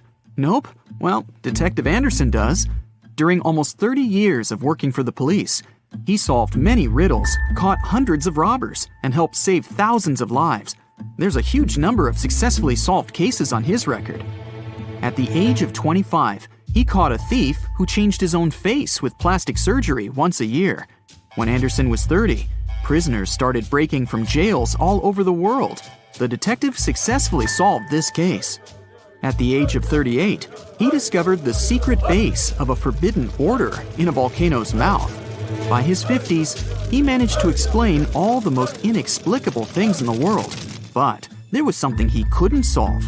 These were 2 mysteries from the 50s, cases of missing planes. All these years, Anderson has been scrolling through the details of this puzzle. Unfortunately, he was too young when this story began. All he had were guesses and notes. But today, a sudden thought struck him. For the first time in many years, he felt that he could finally solve this mystery. But to do this, he had to immerse himself in this story again.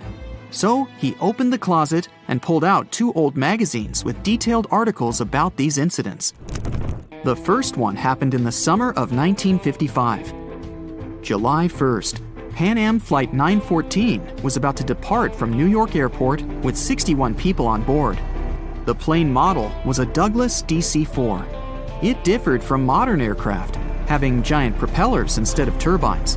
So, all passengers fastened their seatbelts. The plane started taxiing down the runway, sped up, and took off. It went high into the sky and out of sight. Its destination was Florida. The flight time would be 3 hours.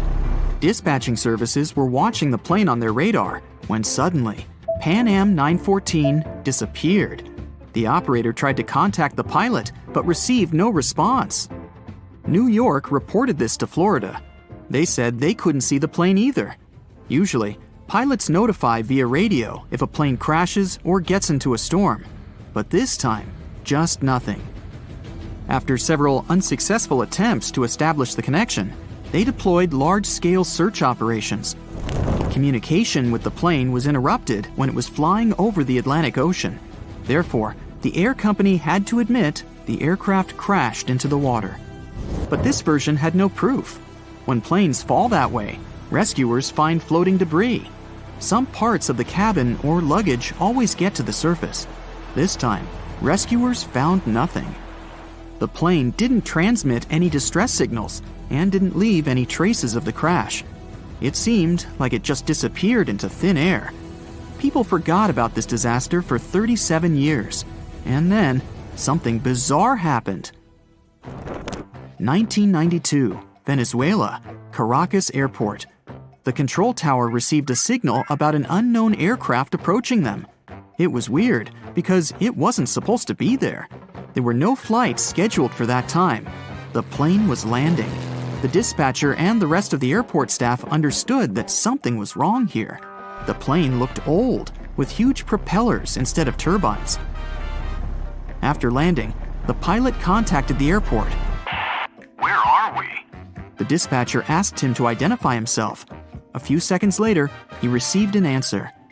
We are Pan Am Flight 914 departed from New York to Florida with a crew of 4 people and 57 passengers on board. The dispatcher didn't know what to do next. He and the airport staff understood what kind of plane they were looking at. What was this plane doing 37 years later and almost 1,240 miles away from its destination? After a few seconds, the startled dispatcher turned on the microphone and said, It is September 9th, 1992. You know that? A long pause followed. Then, the pilot responded in a panic. Oh no. Jimmy, where are we? No! Stay away! Let's go now! The airport staff saw the pilot waving his hands in horror through the glass. Then, he started the engines and took the plane to the runway. Pan Am 914 increased its speed and took off. The dispatcher tried to stop him, but the pilot didn't respond. The plane disappeared into the sky, and no one else had heard of it since that day. Detective Anderson finished reading the article. He frowned and looked out the window. Raindrops were hitting the glass. The storm outside perfectly depicted what was happening in his mind at that moment. He seemed to know what had happened to that plane. All the clues were there, lying right in front of his eyes. But to know for sure, Anderson had to move on to the next case. It was another article, dated 1989. It happened in 1954. Santiago Airlines Flight 513 took off from West Germany Airport. The plane was due to land in Brazil in 18 hours. There were 88 passengers and 4 crew members on board. The plane hid behind the clouds and disappeared from all radar. Air traffic controllers were trying to contact the pilots, but didn't receive a response. 18 hours later, they called the airport in Brazil. Those dispatchers couldn't confirm this plane's landing and couldn't contact the pilots either. The search operation lasted for several months, but they found nothing. Just like in the Pan Am 914 case, the plane disappeared from radar while flying over the Atlantic Ocean. 2 years later, the search operation ended, and Santiago Airlines ceased its activities. October 12, 1989. Airport controllers in Brazil noticed a passenger plane that suddenly appeared on their radar.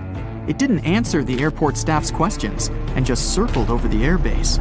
After a few minutes, the plane landed and nothing. No one opened the ramp. Passengers didn't get out. Pilots didn't respond. The aircraft was in perfect condition. One of the dispatchers realized that this was the missing Santiago Airlines Flight 513 that had been considered lost for 35 years. Airport staff approached the plane and opened the doors. What they saw there terrified them. The police, customs staff, doctors, detectives, and other airport staff members gathered around the plane. No one knew what to do next. There was no living person on board who could tell the truth. The plane disappeared in 1954 and appeared 35 years later in perfect condition without any damage. So far, no one has figured out what happened. Detective Anderson noticed the stories were very similar. Pan Am 914 disappeared in 1955. Santiago Airlines 513 vanished in 1954. The difference was almost a year. Anderson scratched his head and noticed another little detail. Both planes went missing from the radar the moment they were flying over the Atlantic Ocean.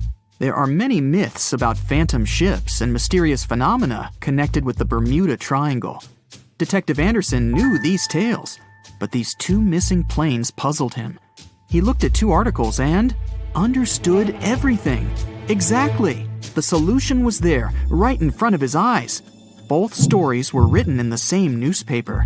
There was no real dispatcher who communicated with the planes. Nothing was known about the passengers.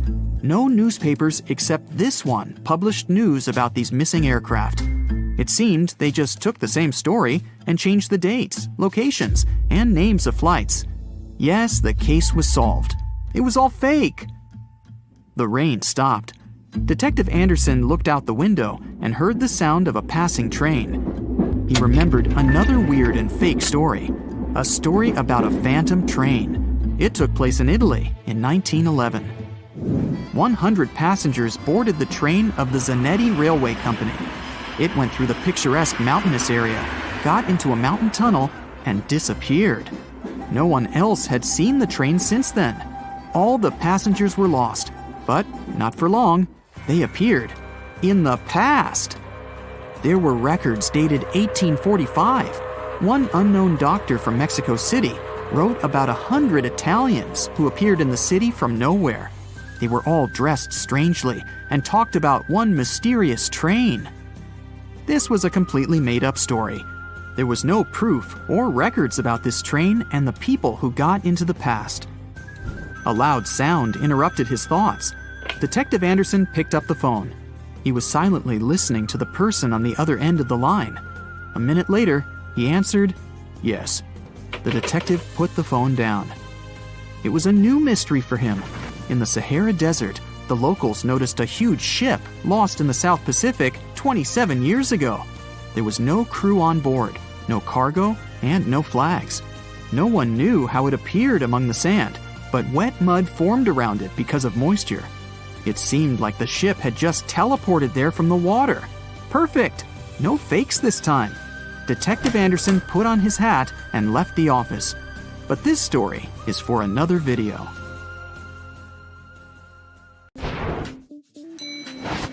That little yellow hook you can see from the airplane's window if you're sitting next to the wing is there to help you in case of an emergency landing. Inflatable slides can only be deployed from the emergency exit doors in the front and the tail of the plane. In the middle, the passengers would have to walk right out on the wing and get to the ground from there. But jumping from the plane wing isn't safe because it's just too high. And here's where those little yellow hooks come in handy. The flight attendants tie ropes from the doors and through the loops for the passengers to hold onto. This way, everyone can safely get to the ground without injuries. Now, you want to try to avoid cozying up under airplane blankets. Some airlines only wash them about once a month. Better use your own travel blanket, a scarf, or a jacket. And always remember to wear your shoes while walking around the plane. That carpet on the floor can't and won't be cleaned to perfection between flights. It's just too much time and effort for the cabin crew. The dirtiest place on a plane isn't the bathroom, it's your tray table. It has 8 times more bacteria than an onboard toilet flush button. Now, in case of emergency, oxygen masks only have enough airflow to last for about 15 minutes. Luckily, it's just the amount of time a plane needs to find a suitable landing place or to at least descend to the altitude where people won't need oxygen masks anymore. You may wonder why you're asked to lift your seat back and close your tray table before takeoff and landing, but it's for your own safety. A reclined seat is comfy for you, but it makes it harder for the passenger behind you to get out of their seat, which is crucial in case of an emergency. The lower tray table is the same way, only this time it's you who won't be able to stand up fast enough if anything happens. Besides, the tray table prevents you from assuming the secure position in the event of an emergency landing. This position requires you to bend over in your seat, put your head between your knees, and cover the back of your head with your hands. Imagine doing that while your tray table is open. If you look around the cabin, you'll notice little black or red triangles around the midsection of the plane. These stickers let the flight attendants know where the airplane wings are located, so they can immediately look out the right window to see if something is amiss outside. You shouldn't lower the window shades while taking off, taxiing, or landing for 2 reasons. First, the flight attendants must always be able to monitor the situation outside, and open shades help them with that, obviously. Second, if something's gone wrong on board the plane while it's on the ground, for example, a fire, the ground crews won't be able to see it and evaluate the situation before going in unless the windows are open. That tiny hole you see at the bottom of any airplane window isn't there to scare you nuts. In fact, it helps keep the pressure from the inside and the outside of the window equalized. The hole itself is only made in the second layer of glass, and there are 3 of them overall, which also helps with security, by the way.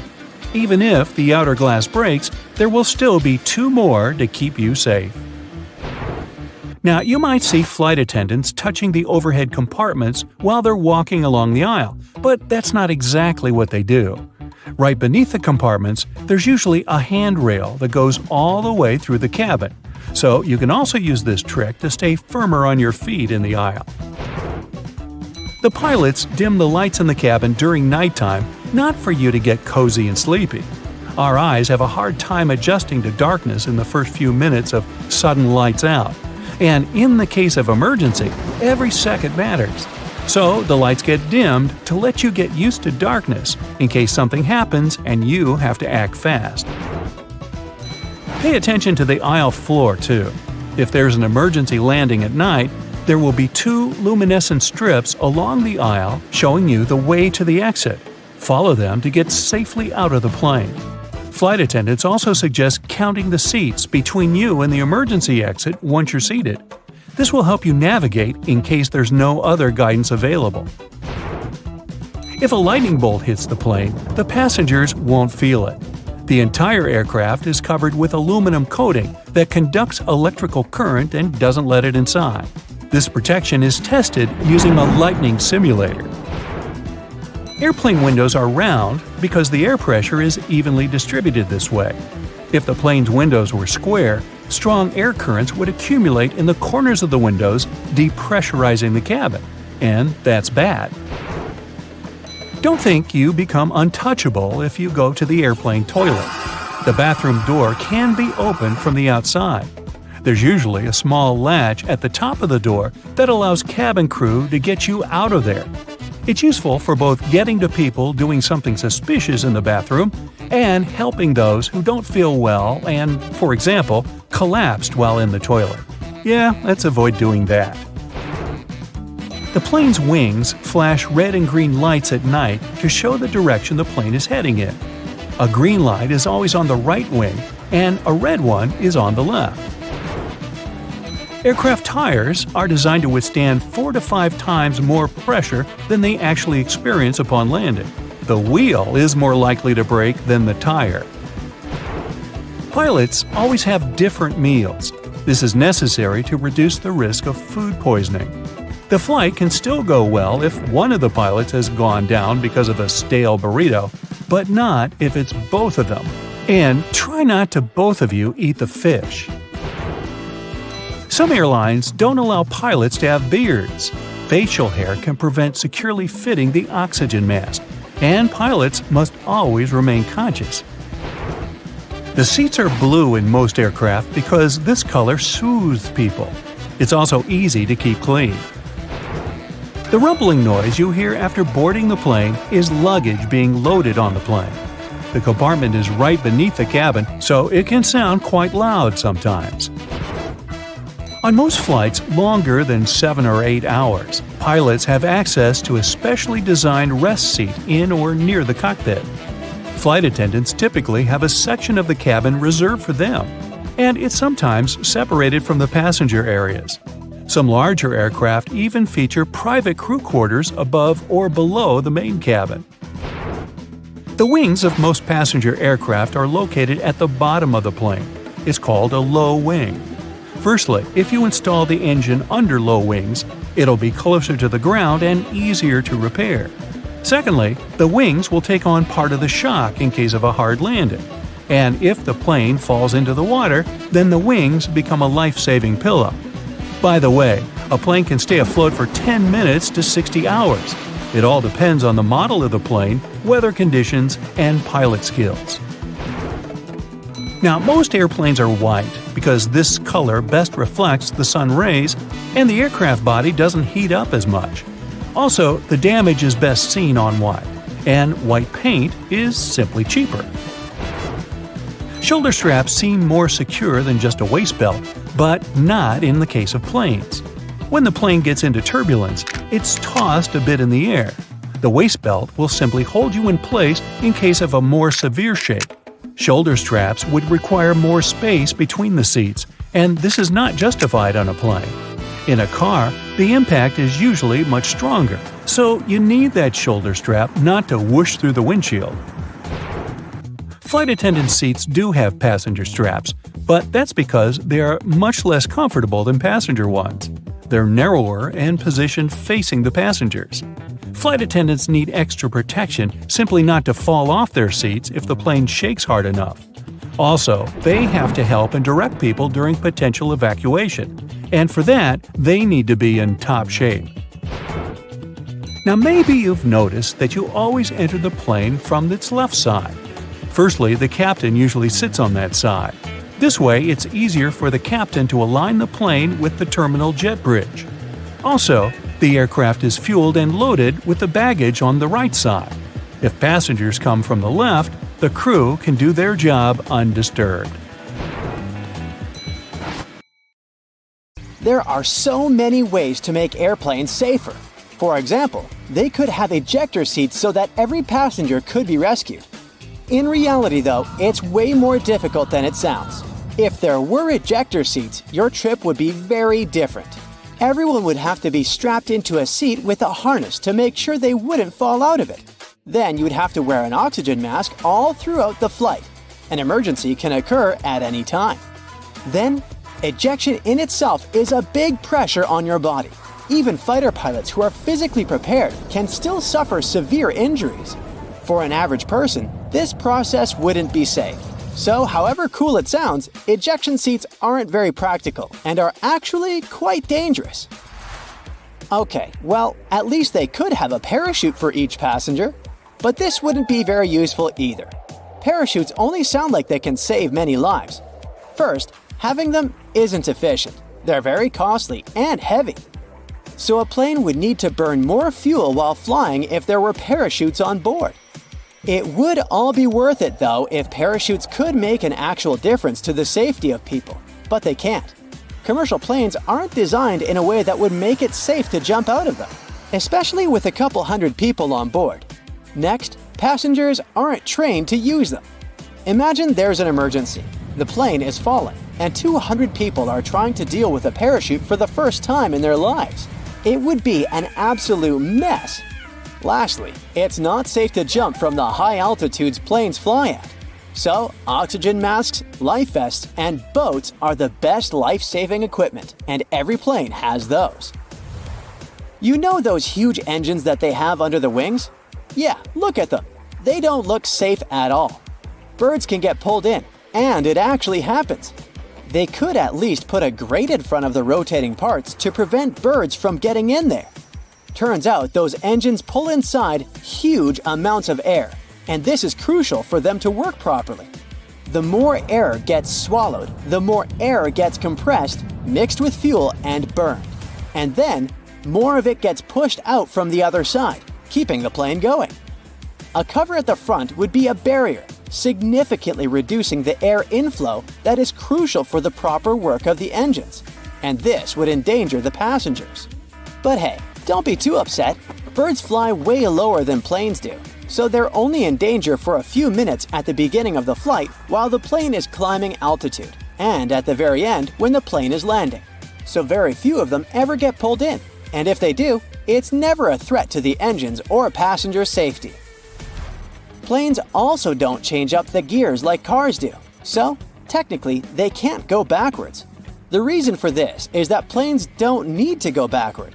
They can just turn around and move in the opposite direction, but face first. The only time when they need to move backward is when they have to get to the gate. And for those times, there's help. Pushback tractors. Those are small vehicles that can connect to airplanes and move them in the required direction. Watch out for those next time you fly. But technically speaking, planes can go backward if the engines start pushing the air forward instead of backward. But this is very dangerous for everyone around. One of the very few cases when they do it is during landing, to help slow the airplane down. There are cameras on the outside that let pilots navigate taxiways better. They come in especially handy during tricky maneuvering. But do you know there are also cameras in airplane cabins? You can relax, there are no cameras in the lavatories. But yes, they are there in the cabin, and for security reasons only. Flight attendants monitor them to see what's not visible from their own seats. Of course, flight attendants can check everything just by walking down the cabin, and that's exactly what they do most of the time. So, cameras are mostly used during takeoff and landing, when everyone, including flight attendants, is supposed to sit down, as those are the most dangerous stages of a flight. Notice that it's exactly during these stages that the rules are particularly strict. All electronic devices should be turned off or put on airplane mode, and big electronic devices should be stored away. Window blinds should be raised and tables folded. Seats should be put in the upright position. You need to have your seatbelt fastened, and so on. This is all done for safety and to ensure fast evacuation in case of emergency. So let's discuss these rules. Airplane mode on electronic devices is important to make sure that the signals that devices transmit don't interfere with the plane's electronic systems. If they interfere, they will block the radio's frequency pilots need to get their instructions. Do you remember that clicking sound a speaker makes right before your cell phone gets a call if the two devices are close? This is the sound pilots might hear while communicating with air traffic control. Now, putting away large devices like laptops is important because they might turn into obstacles if you need to get out of the plane fast in case of an emergency. All the pathways should be as clear as possible. This is why everything should be packed away, seats straightened, and tables folded. There should be nothing blocking anyone's way. And lastly, window blinds. The lights on the airplane get turned off too. Those two things are done to make sure your eyes get used to the natural light outside the aircraft. Imagine it's night, some emergency happens, and the lights that were left on suddenly go off. People need to evacuate as fast as possible, but their eyes aren't adjusted to the dark yet, and they can't see anything. This will slow everyone down. If the lights inside are out, people get used to the darkness and will be able to evacuate faster. The same goes for window blinds. If it's day and they are raised, people are used to the light outside and can evacuate faster. Another reason is that when blinds are raised during landing, people outside can see what's going on inside the plane. For example, if there's fire or smoke and where exactly. This way, they can plan the evacuation process better. Also, You might have noticed black triangles drawn above some windows on the airplane. These triangles mark the seats from which the view on the airplane's wings is the best. It's needed for the crew to find the spot as fast as possible if, in case of emergency, they need to inspect the engines, slats, or flaps. This little triangle saves the plane crew a lot of time. We do talk about emergencies a lot, but they really don't happen often. It's more dangerous to drive a car than to fly by plane, and most of us get in the car every day. Yet, the fear of flying is still very much out there, and people can get superstitious. In many cultures, the number 13 is considered unlucky. So, airplane companies that often fly to those destinations just omit row 13. It's a small thing to do, but it can spare a few anxious passengers who happen to sit in row 13. In other cultures, like in Italy and Brazil, 17 is the unlucky number, and some aircraft have both rows 13 and 17 missing. In airplanes that fly to China, they can often omit row 14 instead. Want to catch a glimpse of what flying might look like in the future? Then you're in the right place. Economy class lie-flat bunk beds, vertical flying vehicles, AI-powered in-flight meal service. Buckle up and let's start our flight. But first, I need to ask you, have you ever heard of the Crystal Cabin Awards? Oh, those are like the Oscars of aviation interior design. And here are some of the most recent winners. Meet Skynest, a lie-flat bed for people traveling in economy class. These nests are supposed to be used on long-haul flights. The design is based on a sleep pod island located in the middle of the plane. And you can book a 4-hour time slot if you want to take a real nap during your flight. The best news is that this design is likely to be introduced next year. While traveling in premium economy on long routes, you'll be able to use smarter seating design. It includes wider seats and twin armrests, which means no more fighting for space with your neighbors. Plus, there will be fully flexible rows with cushions that can be elevated, creating lie-flat beds. Lufthansa Group has promised that premium passengers will be able to book suites with double beds and travel on temperature-controllable heated or cooled seats. As you see, these days, airline companies are working hard on new designs of aircraft cabins, and it might impact the entire future of air travel. At the moment, they focus on travelers' experience within the walls of the plane. As a result, we have some mind-boggling products. Check out Singapore Airlines first-class suites, or Air France's La Première cabin, which is believed to become one of the best first-class cabins in the skies. It's going to feature suites equipped with separate sofas and chairs, and each suite will have 5 windows along the cabin wall. This will make it the longest first-class suite in the world. But then, Airbus went and patented the idea of a more interactive flight experience, especially for those lucky passengers occupying window seats. With the help of special eye-tracking equipment, the aircraft might be able to highlight significant objects you're looking at and provide you with detailed information, appearing on a semi-transparent display on the window. The patent also claims that you could send data to devices connected by Bluetooth or Wi-Fi. This way, takeoffs and landings would get much more exciting, and you'd be able to get information about a new country or city. Qatar Airlines, in turn, came up with the idea of Q suites. It looks like this. On the sides, you have individual suites, while the middle part can be transformed. You can choose to have a double suite to travel together with your partner, or you can have some private space, or even move the walls and turn the place into a quad suite that you can use for a meeting. There might also be some improvements in economy class. They're bound to bring more comfort, especially on a long-haul flight. a company called Zodiac Seats filed a patent based on a zigzag configuration of seats. Look at this aisle, which contains 3 and 4 seats, with each of them facing in the opposite direction. This allows for way more shoulder space than regular seating. Plus, passengers have a lot of leg space. Yes, some people might feel a bit uncomfortable having to face their neighbor for more than 8 hours straight, but aren't these space improvements worth it? Now, you might know that moving around the cabin while flight attendants are serving meals and beverages is kind of tricky. Plus, you have to eat at a specific time with everyone else.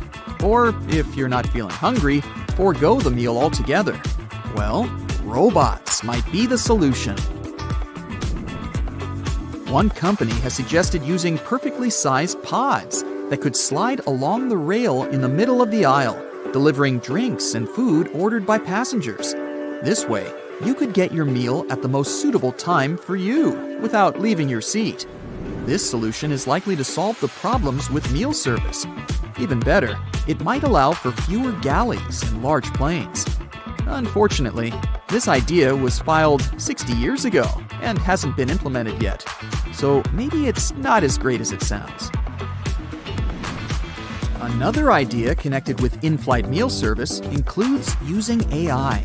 According to its creators, the technology will record what passengers leave on their trays, and later use this data to suggest various catering plans on subsequent flights.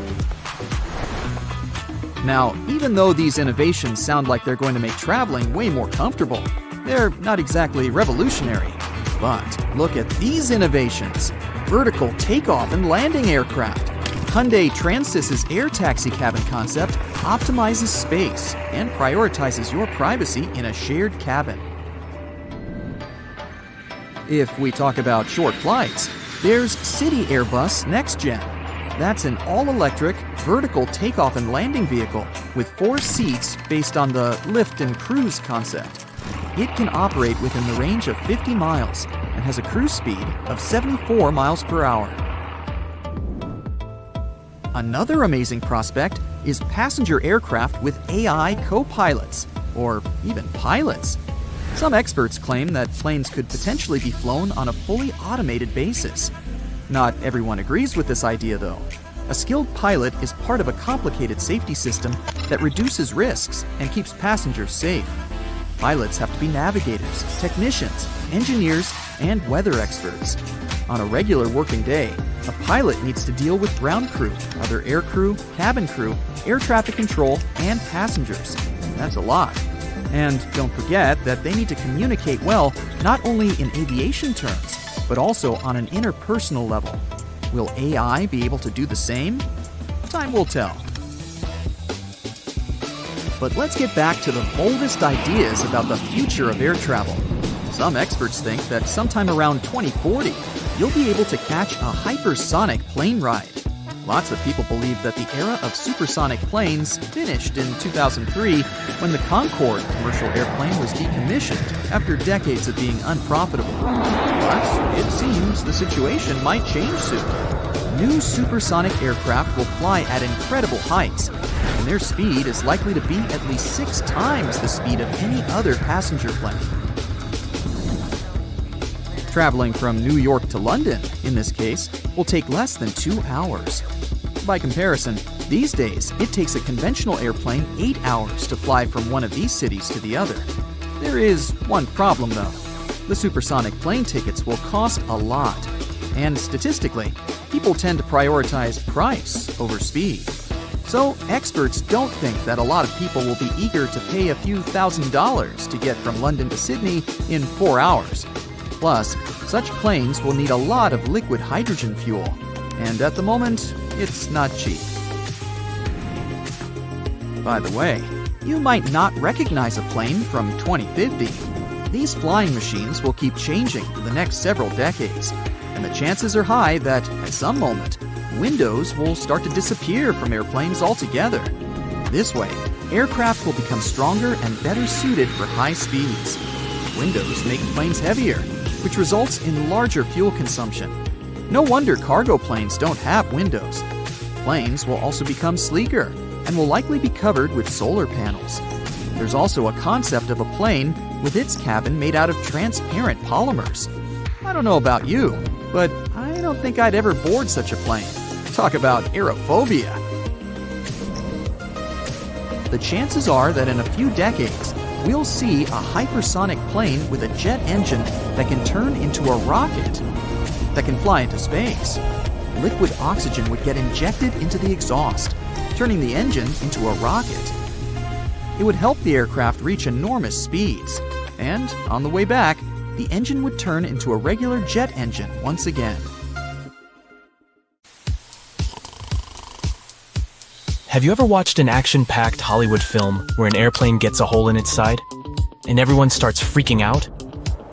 Stuff starts flying all over the place and people are barely staying in their seats. Well, in real life, a small hole in the plane's body isn't going to cause that much drama. However, I have an incredible story to tell you about a pilot who actually managed to land a plane with half of its roof missing.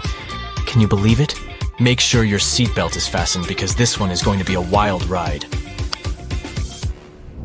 On April 28, 1988, a Boeing 737 owned by Aloha Airlines took off from Hilo International Airport en route to Honolulu. Before this flight, the plane had already flown 3 short trips from Honolulu to Hilo, Maui, and Kauai. Everything was chill that day, and the weather was nice and calm. It looked like smooth sailing all the way. The captain of the flight was Robert Schornsteimer, and the co-pilot was Madeline Tompkins, both experienced pilots with thousands of flight hours in the Boeing 737. Bright and early that morning, before taking off from Honolulu, Madeline did the regular pre-flight inspection and said that everything was good to go. At 11 a.m., they took off from Honolulu and went to Maui, then Hilo. When they got to Hilo, they didn't leave the cockpit or check the plane from the outside.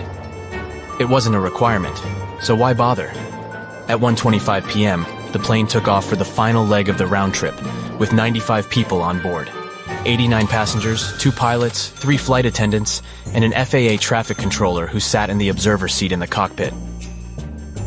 The plane had taken off like normal and reached its cruising altitude of 24,000 feet without any hiccups. But then, 26 miles from Kahului, things went totally haywire. The pilots heard a loud whooshing sound, followed by a crack, and then a rush of wind that was so loud it was deafening. Turns out, a small section of the roof on the left side had come loose, causing the plane to decompress explosively. And to make matters even worse, the decompression caused a chain reaction that led to a huge chunk of the plane's roof ripping off completely. That missing part was a massive 18.5 feet long and was part of the skin that covered the plane from the cockpit all the way back to the forewing area. The pilots didn't have a clue what was going on when the disaster struck. The first officer, who was the one in charge of the plane at that time, suddenly felt her head snap back, and then she saw a bunch of gray insulation and debris flying around the cockpit like it was a tornado. Meanwhile, the captain took a look around and was shocked to see that the cockpit door was nowhere to be seen, and instead of the first-class ceiling, he was staring straight up at the sky. The plane started to tilt from side to side, making it challenging to keep it under control. The crew in the cockpit quickly put on their oxygen masks, and the captain took over control of the plane. He then initiated an emergency descent towards the nearest airport on Maui Island. Luckily, all the passengers were seated, and most of them had their seatbelts fastened since the seatbelt sign was still on. Unfortunately, the 3 flight attendants were caught off guard. One of them was near the hole and was pulled out of the plane. The other 2 were thrown to the floor, with one of them hitting her head hard and losing consciousness. The third attendant tried to help the passengers and keep them calm. At the same time, the pilots were desperately trying to let air traffic control know that they were in trouble. But there were communication problems even between themselves due to the loud noise and the fact that they were wearing oxygen masks. They had to resort to hand signals to understand each other. Moreover, they were unsure whether their messages were being heard by ATC. The plane's controls were not responding properly, which made the captain's job of flying the plane even harder. The first officer was doing her best to assist the captain and communicate with the tower. It was only after the plane descended to an altitude of 14,000 feet that the controller finally received their distress call and immediately started making arrangements for an emergency landing. The control tower wasn't prepared for a situation like this, though. In fact, the tower had to call 911, just like any other regular person would do in case of an emergency. The problem was that the controller didn't understand the severity of the situation, and they didn't realize that the passengers and crew members would need medical help. This was because the crew had only reported a rapid decompression and hadn't explained the entire situation in detail. The plane was in a very bad mess, but the captain was doing everything he could to safely land the plane.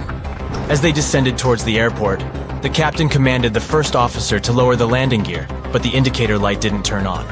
The plane also had an issue with the left engine, which failed as they approached the runway. Despite these problems, the captain used the reverse thrust of the working engine to try and land the plane. It was a difficult and dangerous task, but they managed to land the plane safely on the runway. The passengers and crew members were then evacuated from the plane. It was a miracle that everyone survived. However, 65 people were injured. They had been hit by debris and pieces of the plane's body that were flying around. Unfortunately, the ground staff wasn't aware of the severity of the situation and didn't have enough resources to provide immediate medical assistance to the injured passengers.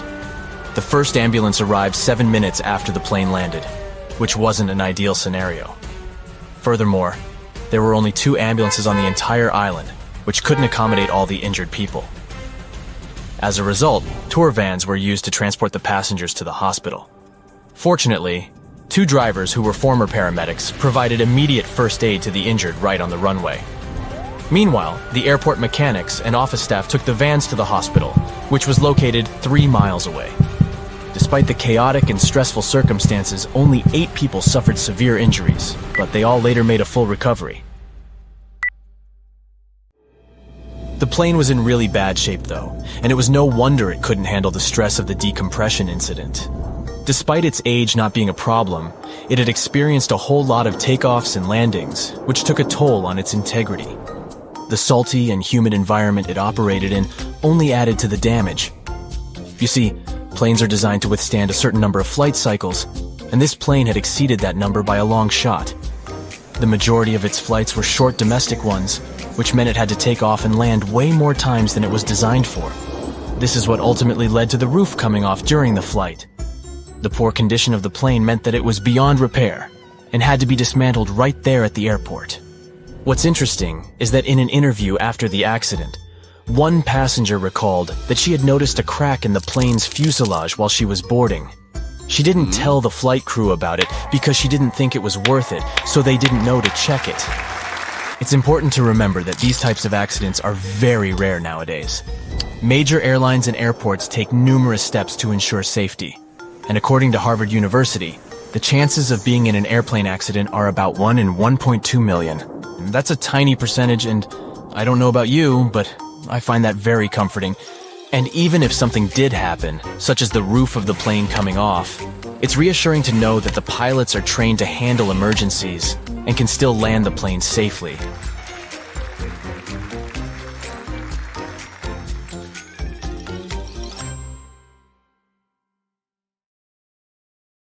It's 1898, and you're taking part in excavations in Saqqara. This place, not far away from Cairo, is full of ancient tombs and pyramids. You're in your Indiana Jones mood and hope to find something really phenomenal to become famous. Gold, manuscripts, treasure maps, mummies of famous pharaohs. Wait, a wooden bird? You're really disappointed as it looks like a regular toy. An old one, but still. Little do you know that years later, someone would propose that your bird was actually an ancient monoplane. So the artifact, nicknamed the Saqqara bird, is made of a sycamore tree. The birdie has a wingspan of just 7 inches and weighs around 40 grams. A perfect original souvenir from Egypt, I would say. It's over 2,000 years old and looks pretty plain, without any carvings of feathers or other intricate ornaments. It has a beak and eyes though, which makes our find look like a hawk, the emblem of the deity Horus. Its tail is rather unusual as it's squared, looks weirdly upright, and it seems like the sunken part of it was the place for a now missing piece. Humans love solving a good mystery, so there have been several attempts to explain the use of the birdie. First, quite simply, is that it was a ceremonial object. The second idea is that it was a toy for a child from some well-off family. It could have been some sort of boomerang, which was a popular concept in ancient Egypt. Then there was a theory that the bird had been used as a weather vane. But this one has been debunked as the figure doesn't have any holes or markings, except for the one made at the museum in Cairo to fix the exhibit on a stick. So there was no way to hang it in the past. Almost a century after the bird was found, Egyptologist Dr. Khalil Masiha proposed a new theory that it could have been a model of a monoplane. He believed the bird was missing a horizontal tailplane. Otherwise, it had its wings set at a right angle, similar to that of modern planes. It could have worked to generate the aerodynamic lift necessary for flights. Dr. Masiha also claimed that it was common at that time to place miniature models of technological inventions in tombs. So, did the ancient Egyptians really invent the plane in 200 BCE? That would make the Wright brothers, who are considered the inventors of aviation, really upset. They made one of their first flights only in 1903. There's just one way to know for sure, and that is to test the model. But you know, the ancient museum in Cairo would unlikely let one of their cherished exhibits fly around like a toy. That's why glider designer Martin Gregory built a similar model, this time of balsa wood, and concluded that even with the missing tailplane, the plane wasn't much of a flyer. Case solved? Not really. This didn't sound convincing enough to the History Channel, so they invited an aerodynamics expert to build another replica of the bird. He tested it in weather conditions similar to those in Egypt and was impressed with the little plane's abilities. So, if they did invent the prototype of a plane back in the times of pharaohs, it would be a good example of an oupart. That's an out-of-place artifact, an object that's way ahead of its time in terms of technology or history. And the Saqqara bird isn't the only example of such a revolutionary concept. In 1901, a group of divers retrieved the Antikythera mechanism from an underwater shipwreck near the Greek island of Antikythera. It's been dubbed the world's first analog computer, and it's currently dated around 100 BCE. The bronze mechanism could tell the position of the sun, moon, planets, and stars, as well as the lunar phase, the dates of upcoming solar eclipses, and even the speed at which the moon moves through the sky. No one's sure who used it and how or where it was made, but it's obvious that it's extremely precise and way too advanced for its time. The first flushing toilets in the world were invented in the middle of the 20th century. Just kidding. The ancient Minoans on the Mediterranean island of Crete and the Indus Valley civilization both came up with this brilliant invention at the same time, around 4,000 years ago. The plumbing and sanitation were so well done that no one managed to design anything better until 2,000 years later. One ancient Minoan lavatory was discovered at the Palace of Knossos. It looks like it had a wooden seat set over a tunnel that directed water from a rooftop reservoir to an underground sewer. Other varieties got water from jugs. Only the super rich people could afford all this glory. So if you wanted to shop for real estate back then, the flushing toilet would be a telltale sign you were in the rich neighborhood. Automated doors became a cool, seemingly new invention back in 1931. But the technology behind them is actually much older. Think the 1st century CE old. Mathematician and engineer Heron of Alexandria came up with a hydraulic system to open and close temple doors. To bring it into action, you need to light a fire to produce heat. There was a brass pot under the fire, half filled with water. The inventor connected the brass pot to containers that acted as weights. When the fire was burning, the water moved into the containers. They went down and pulled the ropes.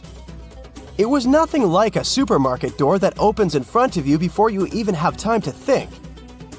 Heron's door took hours to open, and there was no way to stop the process.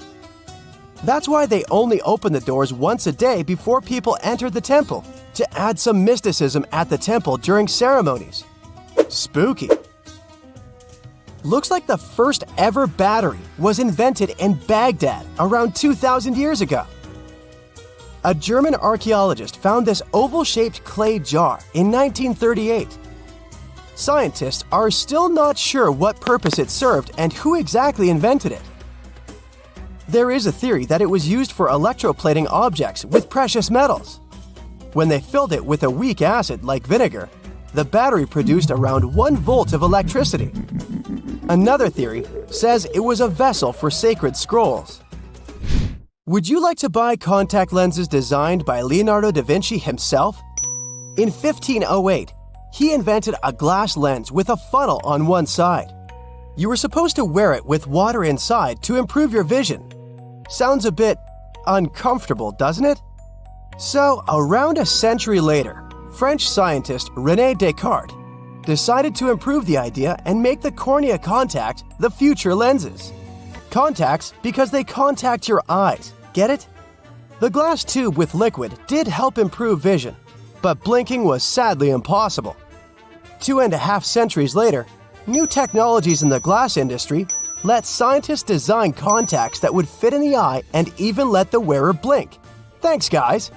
Still, those lenses were made of heavy blown glass and didn't let the eye breathe. About 50 years later, contacts became plastic, lightweight, unbreakable, and scratch-resistant, but still covering the entire eye.